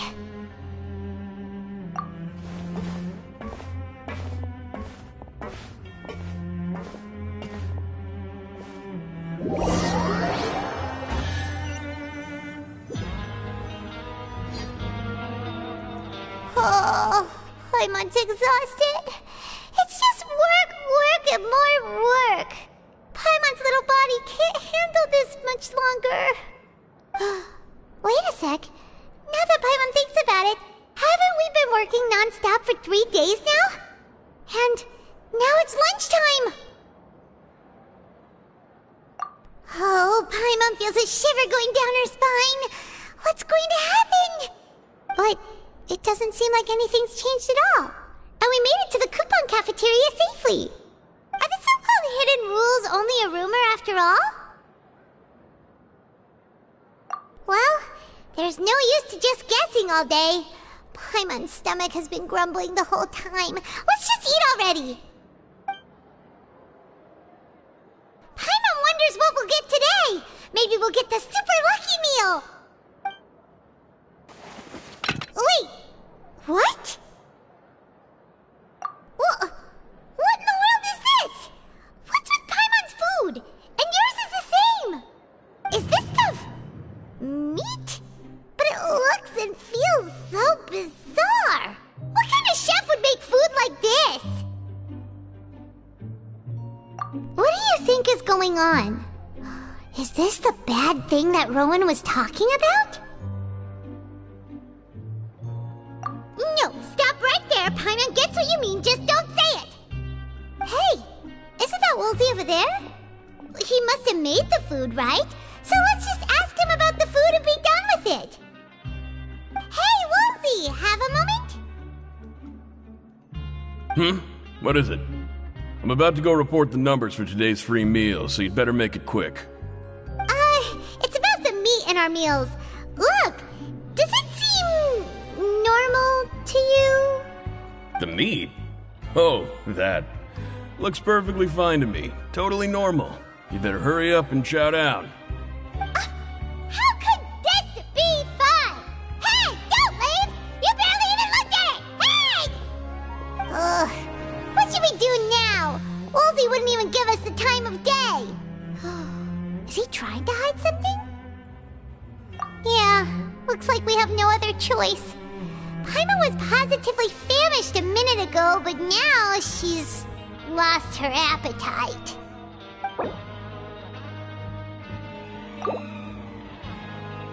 What would you like to do this afternoon?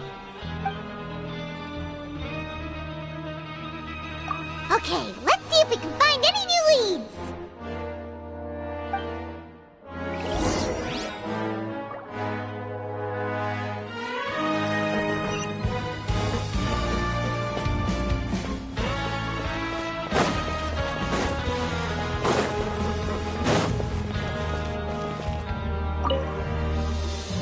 Oh, hello. You two are the ones who were with His Grace. No need to be so nervous. Sorry, I couldn't help but think of His Grace once I saw you, and I... Oh, it's hard to say. Maybe I am. He's got a very overwhelming presence. It makes me feel like I'm just some insignificant little bug. Wait, seriously?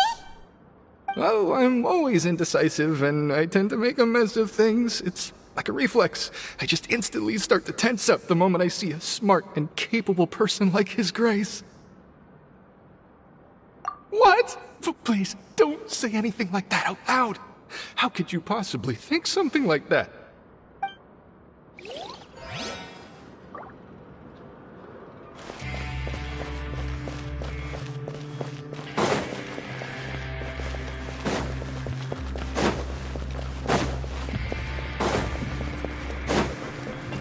We're way behind schedule.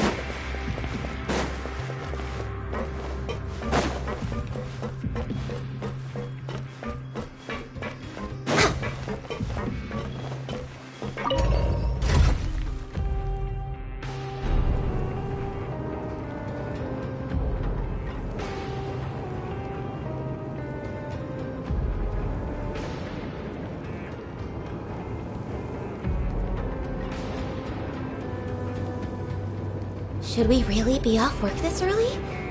There is still a lot left to do.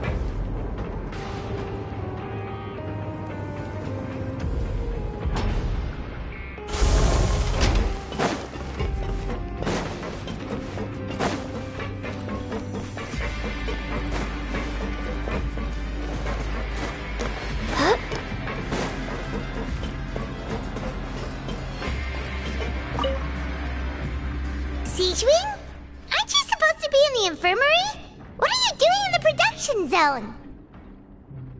Hello, Traveler. Paimon? Everyone's usually busy around now, and we don't have any patients to look after in the infirmary. I thought I'd come here and enjoy the sight of everyone hard at work. Enjoy? What's there to enjoy here? It's really worth watching. I often stand here and observe everyone. Humans are just so interesting and adorable. I like to watch your expressions while you work. Are you talking about pets or people? Oh, I can see why you think that, but you shouldn't jump to conclusions. See, we Melazines are a different species, and we see the world very differently from humans.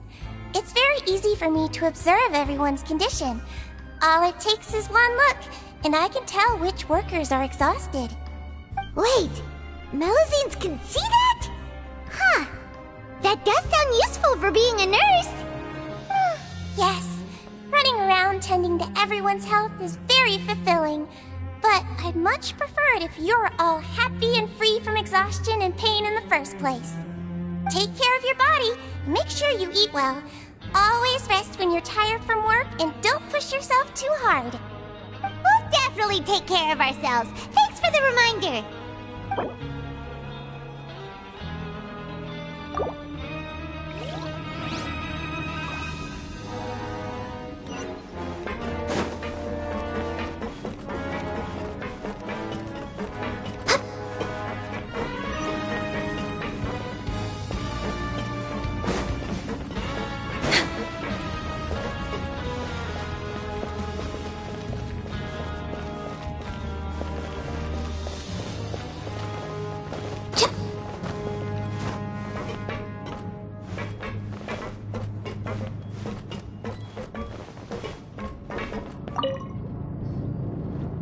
Hey!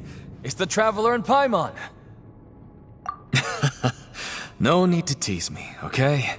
I won't trip on the same step twice. Listen, I feel ashamed about last time. Thank you for praising me in front of His Grace. Here are the extra credit coupons he gave me. I'd like you to have them. Huh? No, we couldn't take them. They're your reward after all. But when I was welcoming you, I didn't do anything but give you the stink eye. Come on, I insist. These coupons are nothing compared to getting the attention of His Grace. I won't take no for an answer.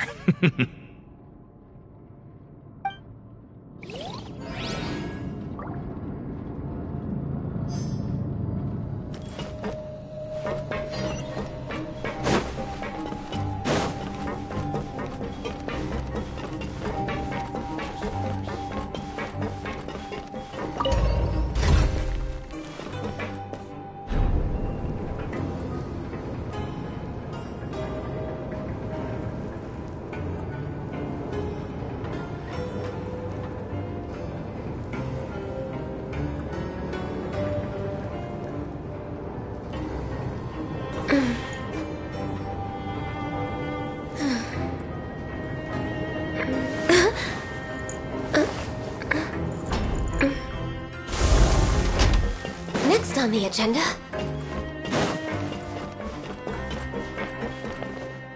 I sure hope everything is smooth.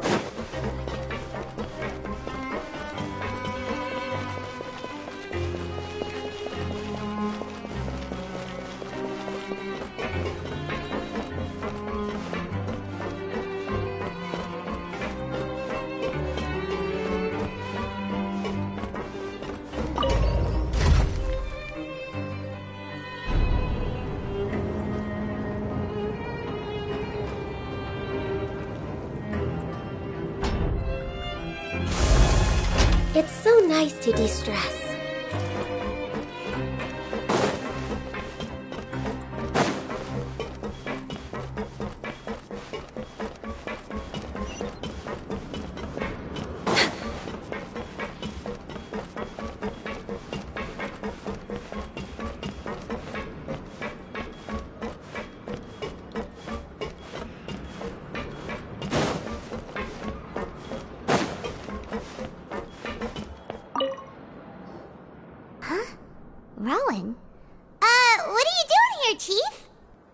I was injured a bit just now. Nothing major, I think I just pulled something. Little mishaps like this are unavoidable at work, you know? Huh. Paimon wouldn't have thought someone as experienced as the Chief would still get hurt on the job. I just knew you would say that. This is pretty embarrassing. Where's Siegewein when you need her anyway? The one time I need to make a quick trip to the infirmary. Oh, you mean she wasn't in the infirmary? Yeah. The rumors say that there's never anybody in the infirmary in the half hour before lunch, and nobody knows where Siegewein gets off to.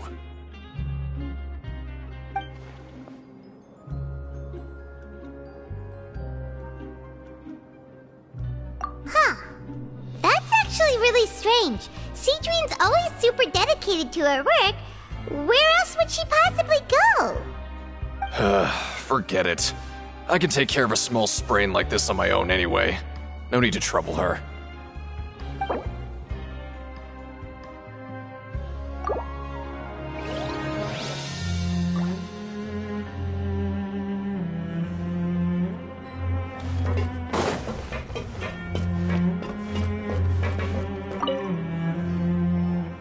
Oh, wonderful. I was worried that you'd be busy trying to earn credit coupons all the time, but it seems like you haven't neglected your investigation work after all. Paimon likes having more coupons, but no one wants to work all the time. Have you also been investigating the area, Lynette? No, I was just slacking off, and you happened to catch me. My brother is still obsessed with anything remotely related to the Forbidden Zone. But knowing him, it won't be long before we get more leads. Oh, before I forget, this is for you. Huh? Credit coupons? Why are you giving us these? I've been here longer than you, so credit coupons aren't a resource in particularly short supply. What is in short supply are interesting people to talk with. Aw, that's so nice of you, Lynette. We'll be sure to make good use of these coupons then. Thanks a bunch!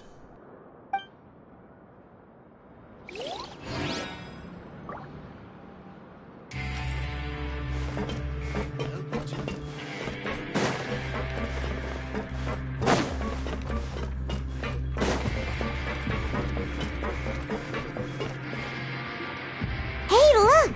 There's something here! Looks like a research notebook. That suspicious guy peeking into the infirmary just now. Is he a fan of Siegewein? He must have dropped this. Let Paimon read it real quick. The Melusine perceive the world very differently from humans. There are significant deviations. As a result, their sense of aesthetics and beauty is also very different from that of humans. This must be taken into consideration when giving gifts. Ooh, this all sounds pretty serious. He sure did his homework.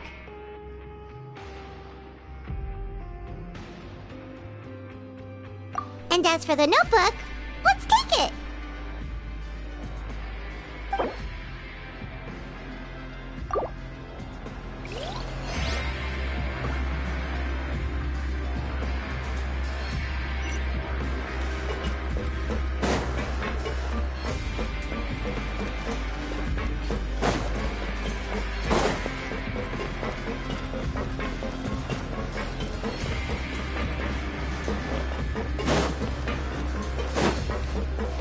Next on the agenda...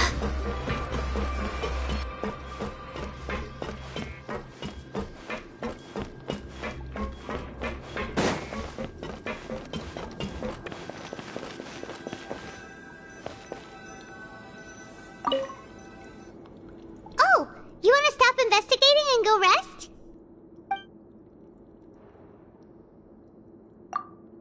Okay, you should rest up. We'll be back at it tomorrow. So after working a few days straight, we got some strange meat in our lunch. What was that all about? Has our investigation turned up anything useful recently? Really? Then it looks like that part of the investigation has hit a dead end. Well, we'll keep searching for more clues tomorrow. night, Traveler.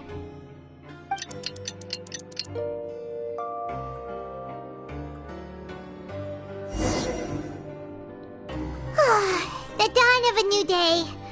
Paimon feels like we're getting used to life as convicts. Is that a good thing or a bad thing? What do you have planned for us?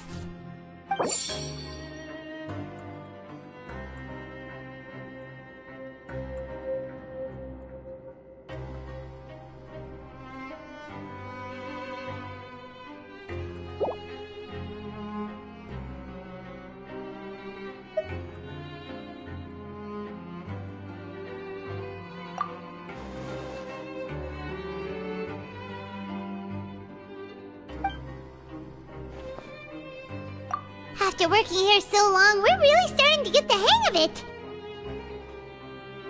But doing the same thing all the time can get old pretty quickly. How are you holding up?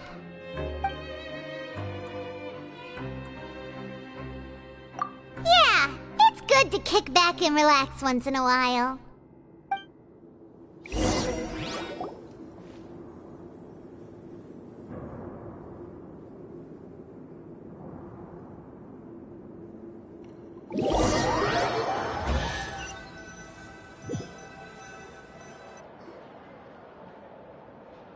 Oh, just a regular meal set. Guess Paimon shouldn't get her hopes up. What would you like to do this afternoon? Maybe we'll be able to find some leads there.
Time to show me what you got. Oh, you must be the Traveler, huh? Sorry, mate, but competitors as strong as you are prohibited from participating. I don't make the rules, mind you, but I was given very specific instructions. Even convicts value their lives, don't they? I hope you can understand. But we have a game here that'll let you show off your strength, and you'll even earn some credit coupons in the process. What do you think? Interested? And if we lose the game, will it cost us credit coupons? Of course. That's the cruel reality facing every competitor in a place like the Pancration Ring. Okay, great. Let me walk you through the rules. The targets in front of you will pop up one after another. You'll need to hit the targets in the same order that they popped up. If you can complete a few rounds in a row with no mistakes, then you'll win credit coupons. But the second you mess up the order, you'll lose. Game over. The game costs 300 credit coupons to have it go. So, you up for it? Thanks for your patronage, mate. Now, let the game begin.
Your strength really shouldn't be underestimated. Now I get why you're prohibited from participating in any official fights. Nobody who values their life would be willing to get in the ring with you. However, you two haven't tried betting on the outcome of a Pancration match yet, have you? Just go talk to Rusimov. Buy a ticket for whichever fighter you think will win. There's a big payout if the fighter you support comes out on top.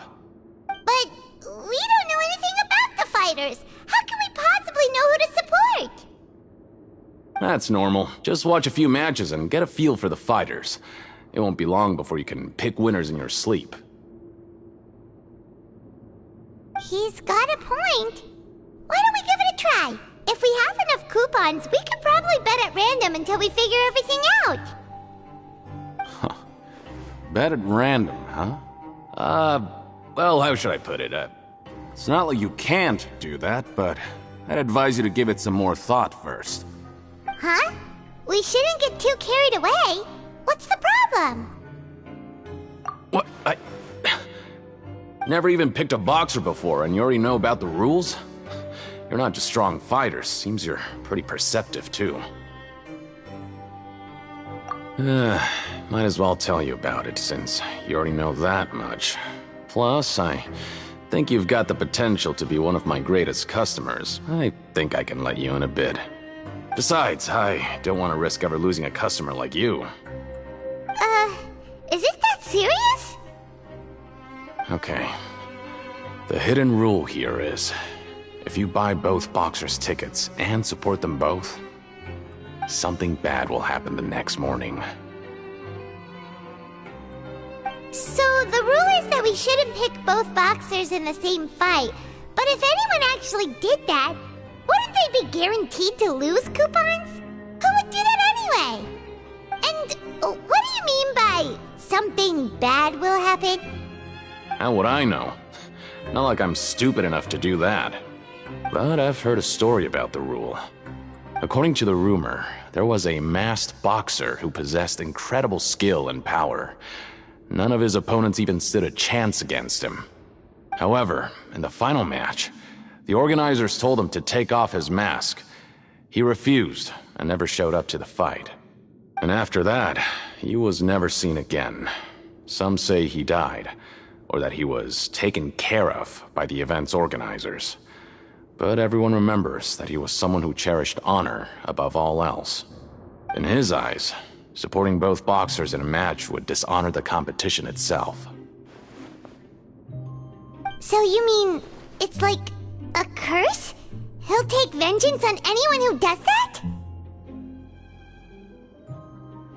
No, he was always wearing a mask, like he was intentionally trying to hide his identity. I don't even know anything about his past. Traveler, do you think that boxer was... Huh? We will? You're not serious, are you? Look, here I was just trying to be nice and warn you, yet here you are trying to break it on purpose? Yeah, it sounds pretty scary to Paimon.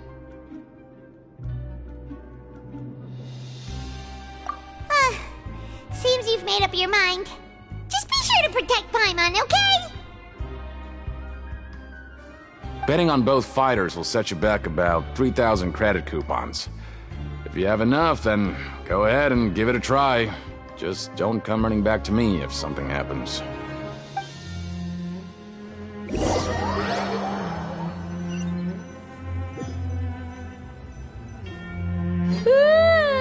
We woke up so early today that Paimon's been nodding off all afternoon. Good thing it's finally time for bed.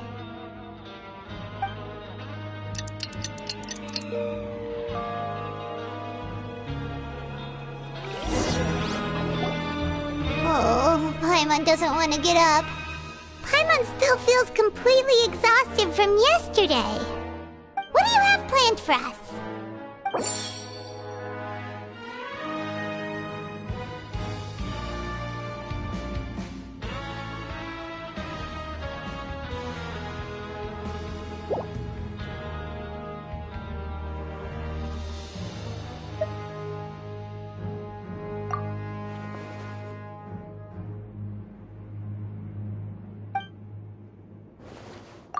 after working here so long, we're really starting to get the hang of it. But doing the same thing all the time can get old pretty quickly. How are you holding up?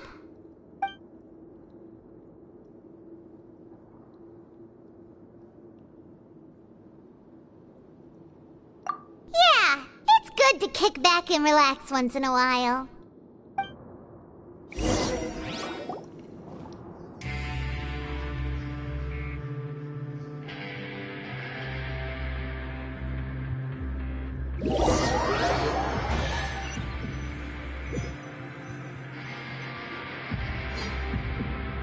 Oh, just a regular meal set. Guess Paimon shouldn't get her hopes up. What would you like to do this afternoon? Sure! If we're not going to work, then let's kill some time at the Pancration Ring.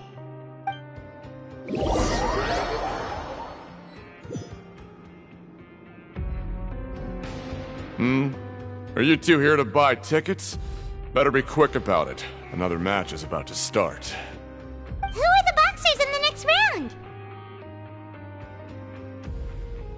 We have the reigning champ, Le Grappler, versus a contender from the Eastern Prison Block, Demon Horde. Are those their nicknames, or did they choose those names themselves? Either way, super weird. Since you're new around here, I'll help you out and give you a little suggestion. Even though Le Grappler is the crowd favorite, Demon Horde is a first-class dark horse with incredible potential. Anyway, for this match, I recommend that you pick... Huh? For both fighters? I can tell you're new to this, but I didn't think you were completely clueless.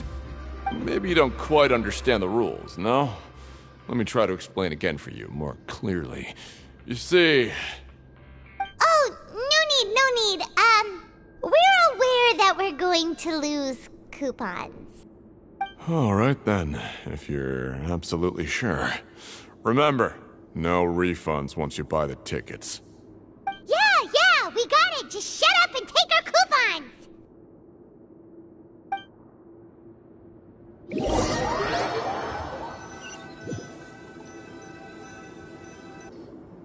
Aw, looks like we won't get a chance to sleep in as long as we're here. Let's get to bed early.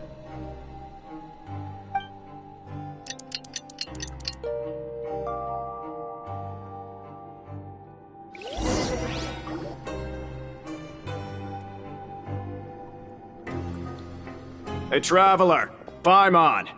Package here for you. The next time you buy something, go pick it up yourself. I'm not a delivery man, you know. Huh? A package? For us? Did you buy something, Traveler? Paimon's not quite awake yet, so why don't you go take a look? Right! Yesterday we broke the hidden rule and bought tickets for both boxers. Oh, maybe this package is the bad thing that Colin said would happen. Paimon suddenly feels wide awake. Wait, maybe let Paimon go hide somewhere first. Just call Paimon after you opened it. Hey, wait! Paimon's still here! Don't open it! Ah!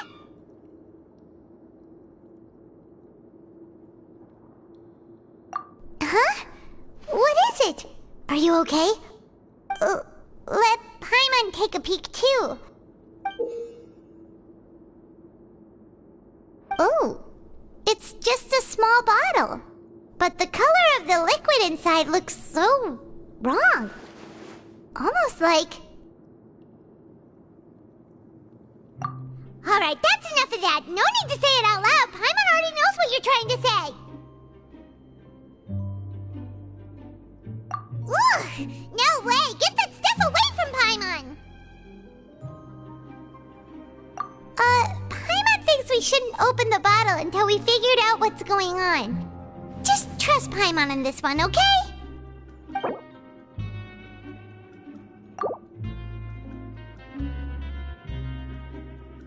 What do you have planned for us?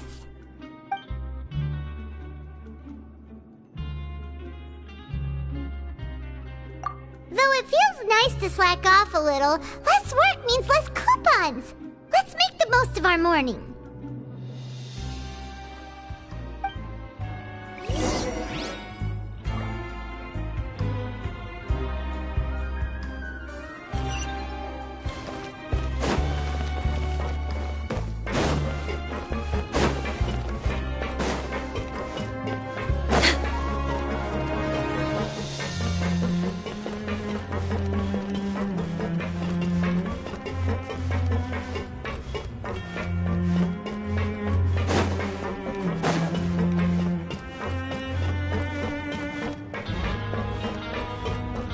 Next on the agenda...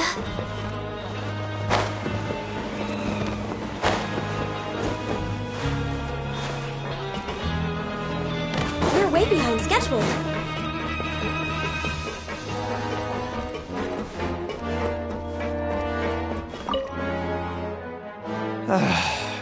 If there's no way to send it all out, maybe I'll never get a chance to leave. Who are you? We've never seen you before, and you don't look like a fellow convict. I'm not! Of course I'm not. Please, don't mistake me for a criminal. I'm a good, law-abiding citizen. Then what are you doing here? You sure seem anxious about something. I'm a promoter for Fontaine, and I'm usually responsible for promoting our drink products. I thought I could complete my task here quickly and return to headquarters, but I've been here way longer than I anticipated. Oh, a promoter from Fontaine. So what kind of problem did you run into? I'm so upset. It's all because of that Duke. After discussing the company's promotional plans with him, he told me outright that my project was worthless. However, in light of our long history of successful collaboration, I still tried to patiently explain the details. However, to my surprise, he just cut me off while I was speaking. Let me take a moment and recall his exact words. I'm just gonna stop you there and say no. If anything, I'm saving you time. It seems you don't fully understand the value of credit coupons here, nor do you understand the value of your own products. The former is because you are from the overworld. That's understandable, and I don't blame you for that. But as for the latter, only someone monumentally stupid, so breathtakingly stupid that they were completely ignorant of the value of credit coupons, despite living in the underworld, would ever possibly consider buying your drink. Let's just forget it. Anyway, that's how he rejected my proposal and asked me to come up with another solution with the condition that it doesn't cause any trouble for him. Can you believe that guy? Well, he is the head honcho here. Not much you can do about that. We met him too and could tell that he's the kind of guy that's hard to pin down. Fine. I know I should just let it go. I'm on his turf after all. His house, his rules.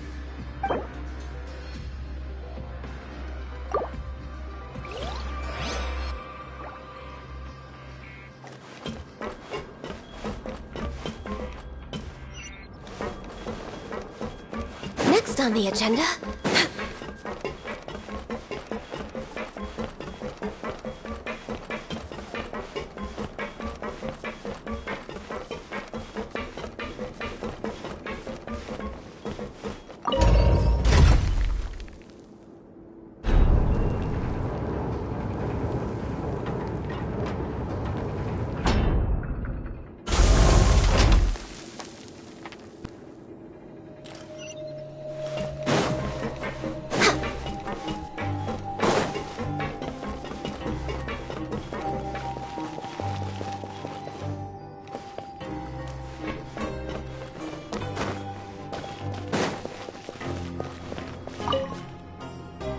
Hey, I heard you crazy fools really did it.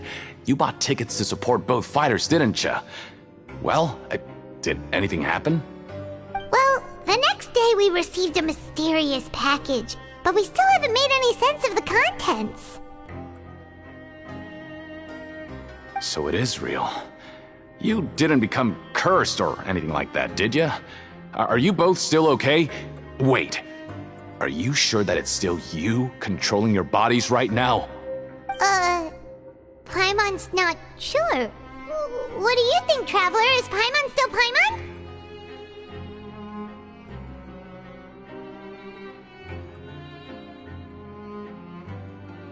Oh, okay. Well, that's good. Yeah, you two don't seem to have changed at all. But I wouldn't let your guard down just yet. Still, I didn't expect you would actually do it. You'd actually throw away coupons like that just to satisfy your curiosity? Even if we bought tickets like everybody else, it's not like we could hope to earn any coupons. When it comes to things like this, it's always the organizer who makes the real profits. Hey, just what are you trying to imply? The Pancration Ring is an honest business, and we really don't make much from selling tickets. We make so little that even the current tournaments can only be held thanks to funding from the producer of Fanta. Oh, so it's the company that manufactures Fanta sponsoring the events? Paimon thought all of this was thanks to the Duke's support. Let's just say it's a mutually beneficial arrangement. They reached out to us first, hoping to promote Fanta products in the Fortress of Meropide. Anyway, you try and take extra good care of yourselves these next few days, you hear?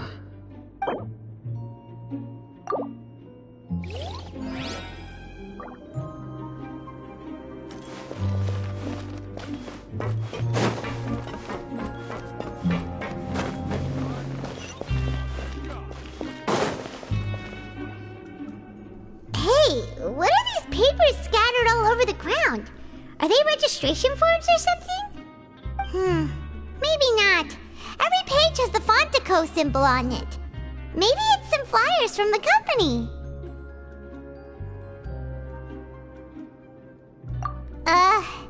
Okay. But if someone catches us, they could accuse us of trying to steal the company's secrets, couldn't they? Oh, you're right.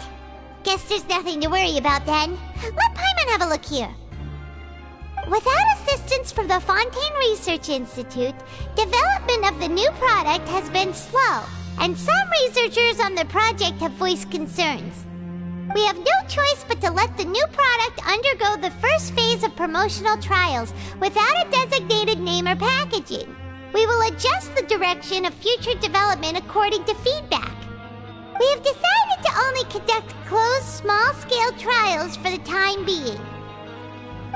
Sure doesn't seem like anything unusual.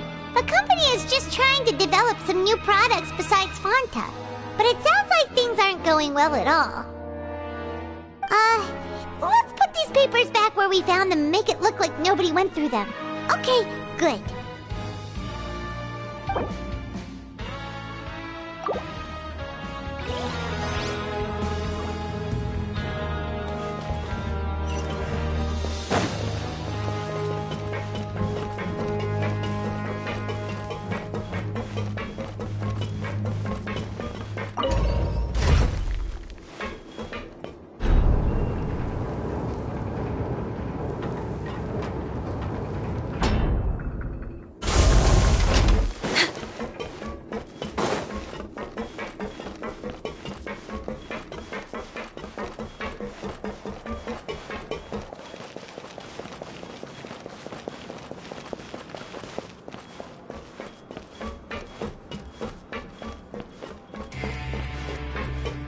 Next on the agenda...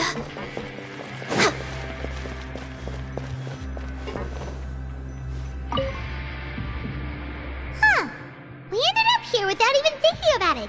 Want to grab something to eat?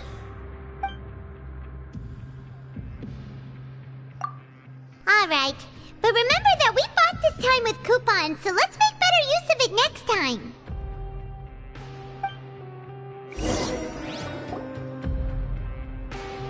Oh, just a regular meal set. Guess Paimon shouldn't get her hopes up. What would you like to do this afternoon?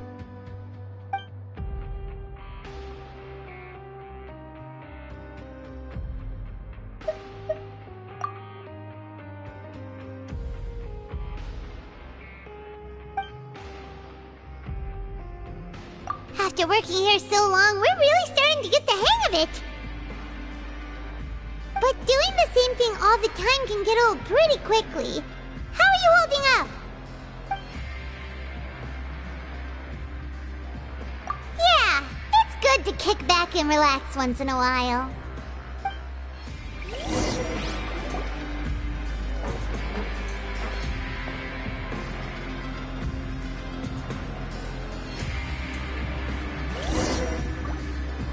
A mysterious box? A bottle of crimson liquid?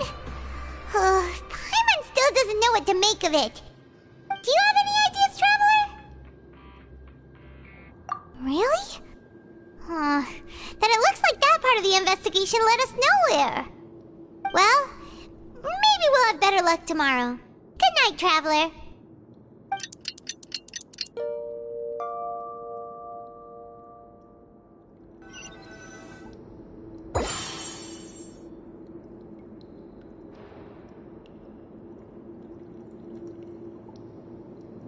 Okay, so we've investigated 2 of the hidden rules.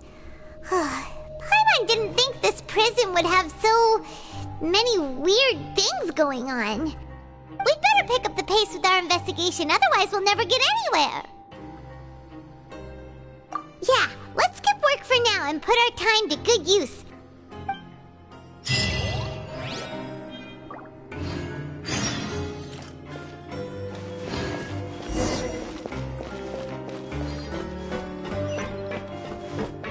Next on the agenda...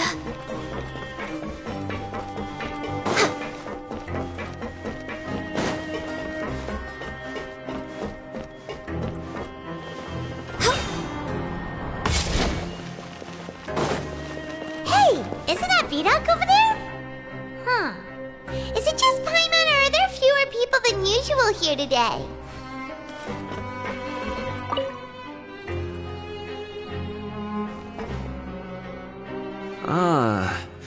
Seeing you at this time must mean you've already saved up a lot of credit coupons.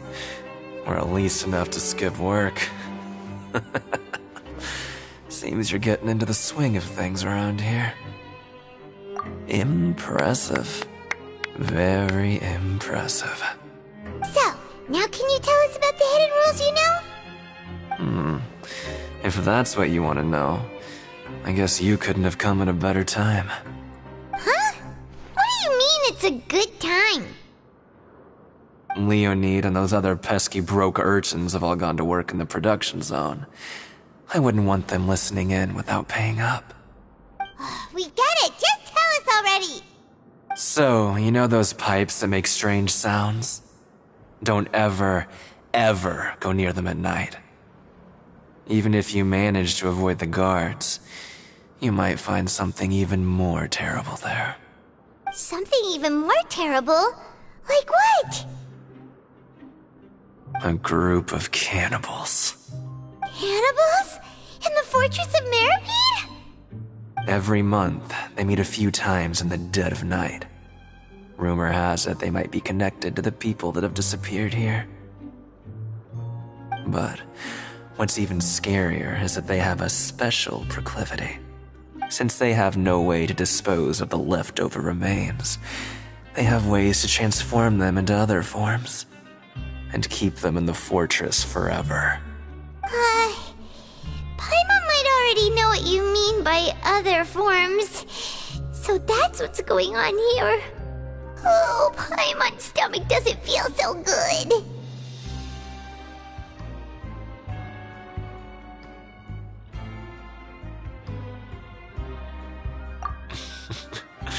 You two look pretty skeptical. No matter, learning the truth behind dark secrets isn't necessarily a good thing. I've got things to do too. I suggest you just act like I never told you anything. Traveler, can we just trust him on this one? Oh, Paimon doesn't want her blood and flesh entombed here for all eternity?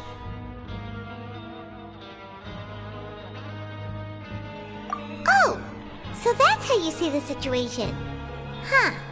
You know, Paimon does feel a little better about it now. When will all the secrets end?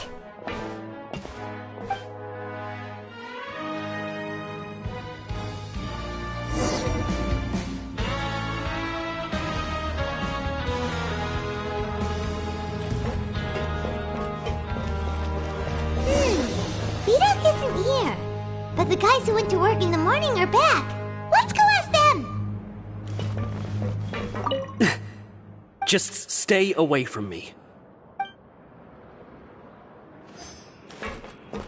What? What are you saying? You shouldn't go around saying stuff like that.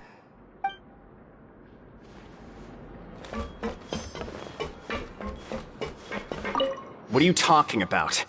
Listen, you should keep your nose out of other people's business. Their attitude sure is suspicious. Like they're trying to avoid us.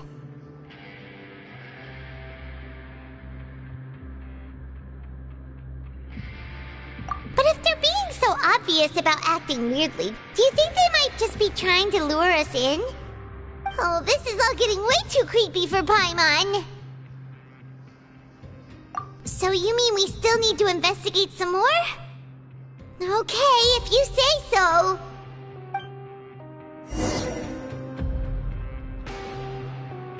Need to find a way of sorting out the rabbit bone shop.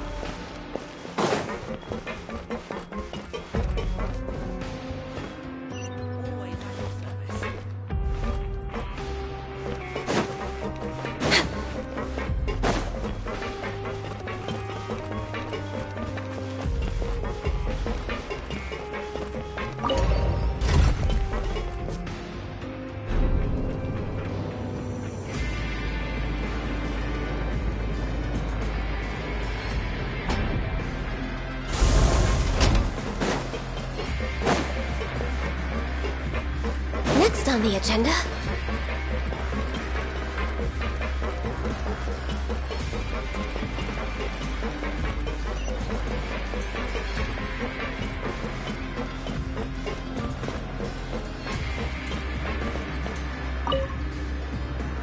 Hello, Fielding.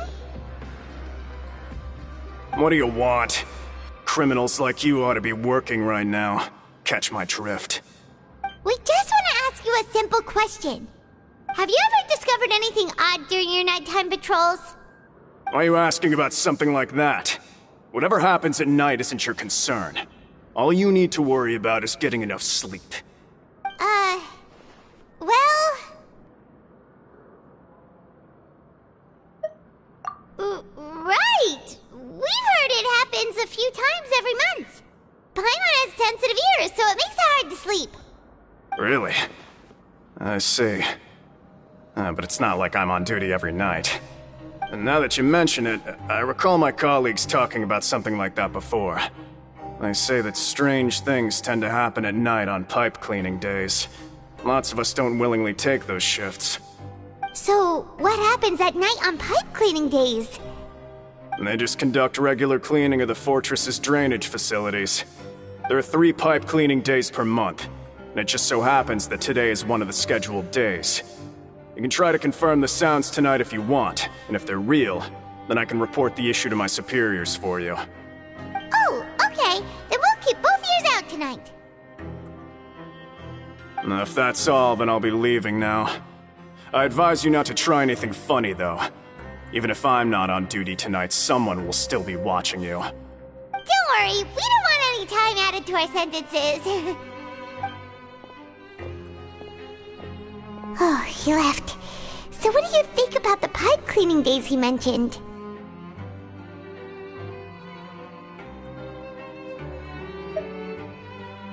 Right, both are a possibility. But Fielding did say that tonight is a cleaning night. Paimon knew you would say that. Alright, sounds like we'll be up all night tonight then. Paimon just hopes the guards don't catch us.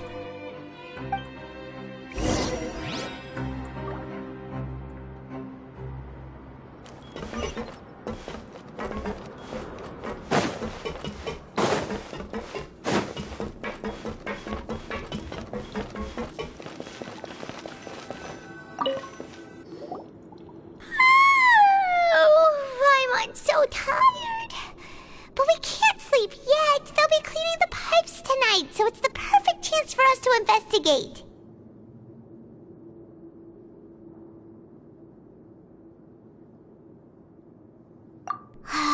Whatever. Just be sure to wake Paimon if she dozes off. Paimon's worried something might happen if you go alone. Huh? Traveler? Did you fall asleep already?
Traveler, come on, wake up!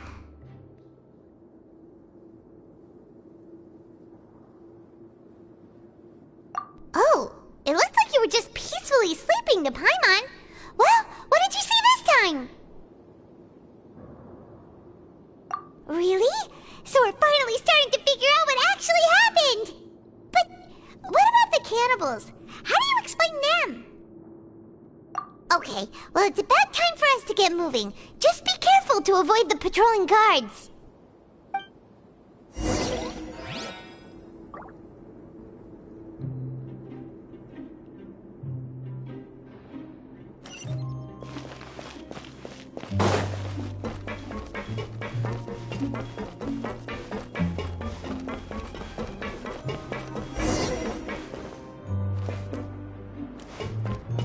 Shh! Careful! We'll get in trouble if the guards catch us.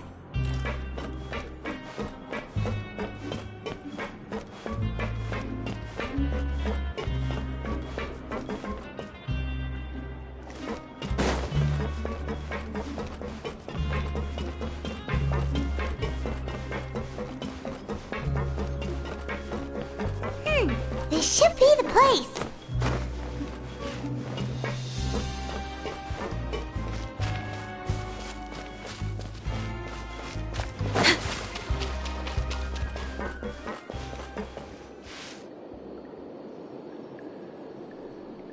I know you.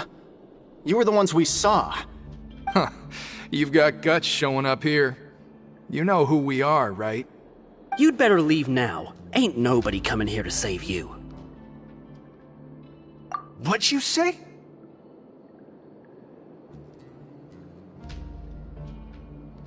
Yeah, so what if they were?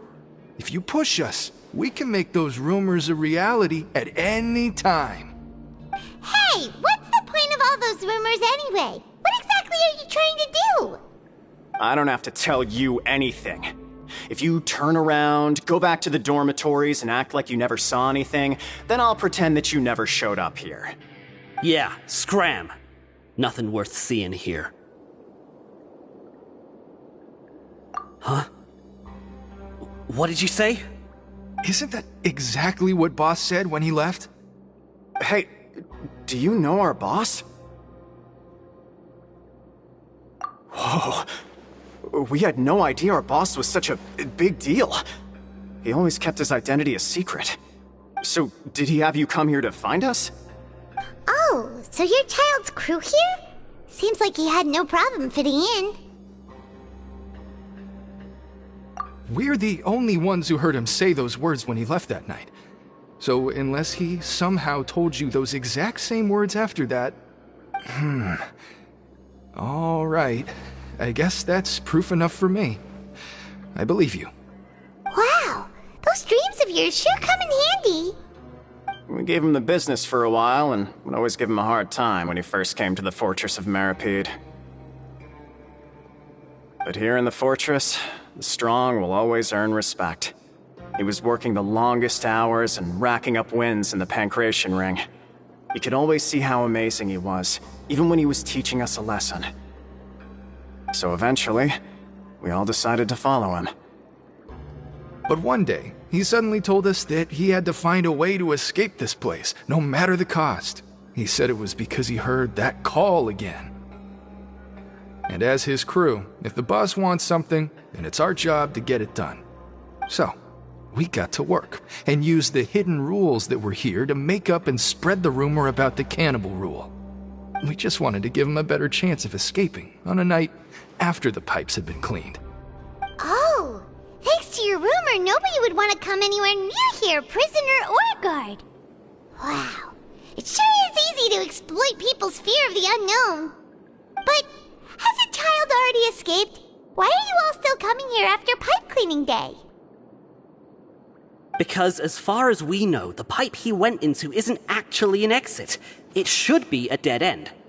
It leads to an abandoned factory area, and even if there were a way to escape from there into the sea, we're still way too deep. No one could ever reach the surface alive. But Boss still insisted on going in. It's like he was obsessed about it. So we told him that we'd pretend as if he never existed while he was gone. And that if he wanted to come back, he should wait for nighttime on a pipe cleaning day. That way, we could meet him here and help cover the whole thing up. So you come and wait here through the night a few times a month just because of that promise? Yeah, but it's been so long now. We already know in our hearts that he must have managed to escape somehow. Is it also possible that something unfortunate happened to him? Nothing could ever defeat Boss or slow him down. It's one thing we know for sure. Okay. Paimon was just brainstorming possibilities. Alright. Keep quiet and follow us.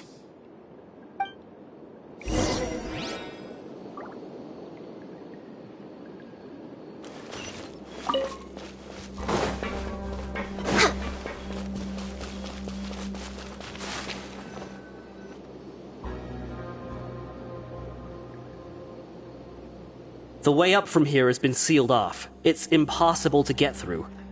Boss left by going down from here. It wasn't full of water at the time. Later, we came back hoping to have a look. That's when we found out it had been completely flooded. It's impossible to navigate unless you're an extremely skilled diver. Do you think Child got trapped by the water? Not likely. We all know that Boss was an incredible swimmer. Really? Then have him come investigate, pronto. Just be sure to tell us if you get any news about Boss. It's getting late. We should leave before the guards come this way. Yeah, we learned a lot about what happened to Child here. Let's get going!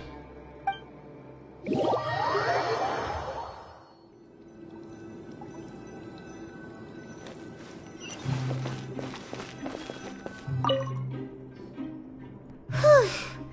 We finally learned some key information.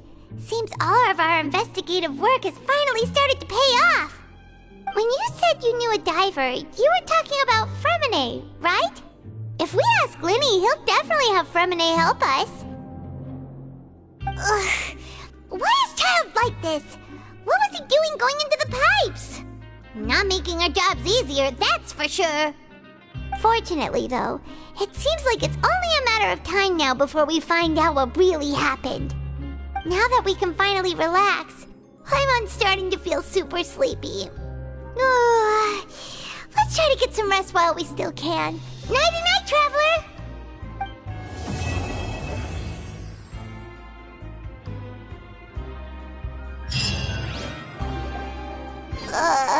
It's morning already? Oh, Paimon still needs more sleep.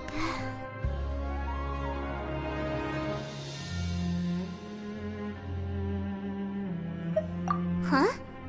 Wait, look over there! Isn't that... It's one of Linny's cards! Let Paimon see what's written on it! Maybe you haven't heard, but today is the monthly free day. Everyone has the day off today, which makes it the perfect time to do some investigating. It's been a while since we last talked. Have you been making any progress lately? Let's meet at our usual spot in the factory area before lunchtime. I have new information. Ooh, today's our lucky day. We have the day off.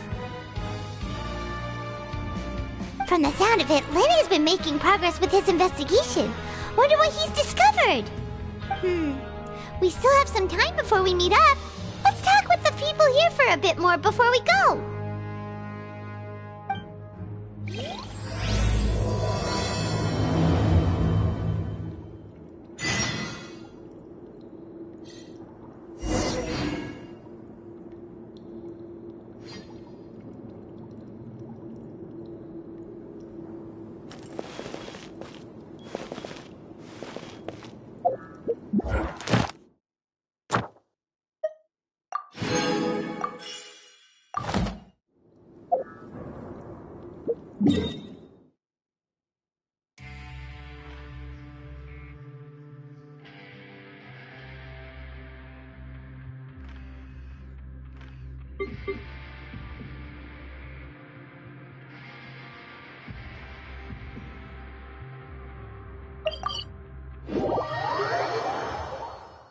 Oh, the sun's out.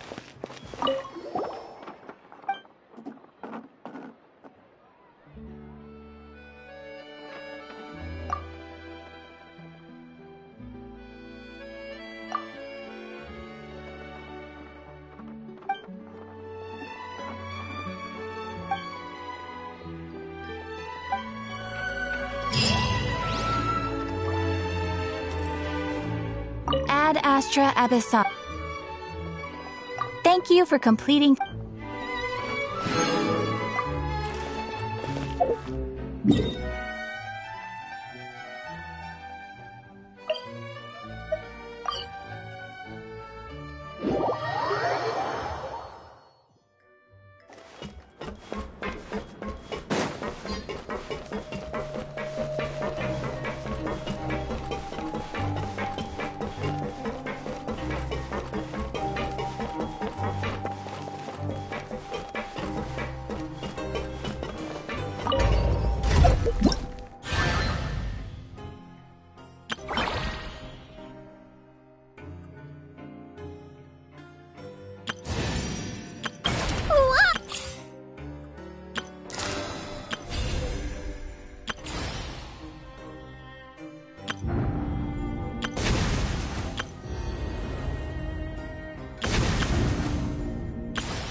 If you lie on the grass, you can feel the heartbeat of the world.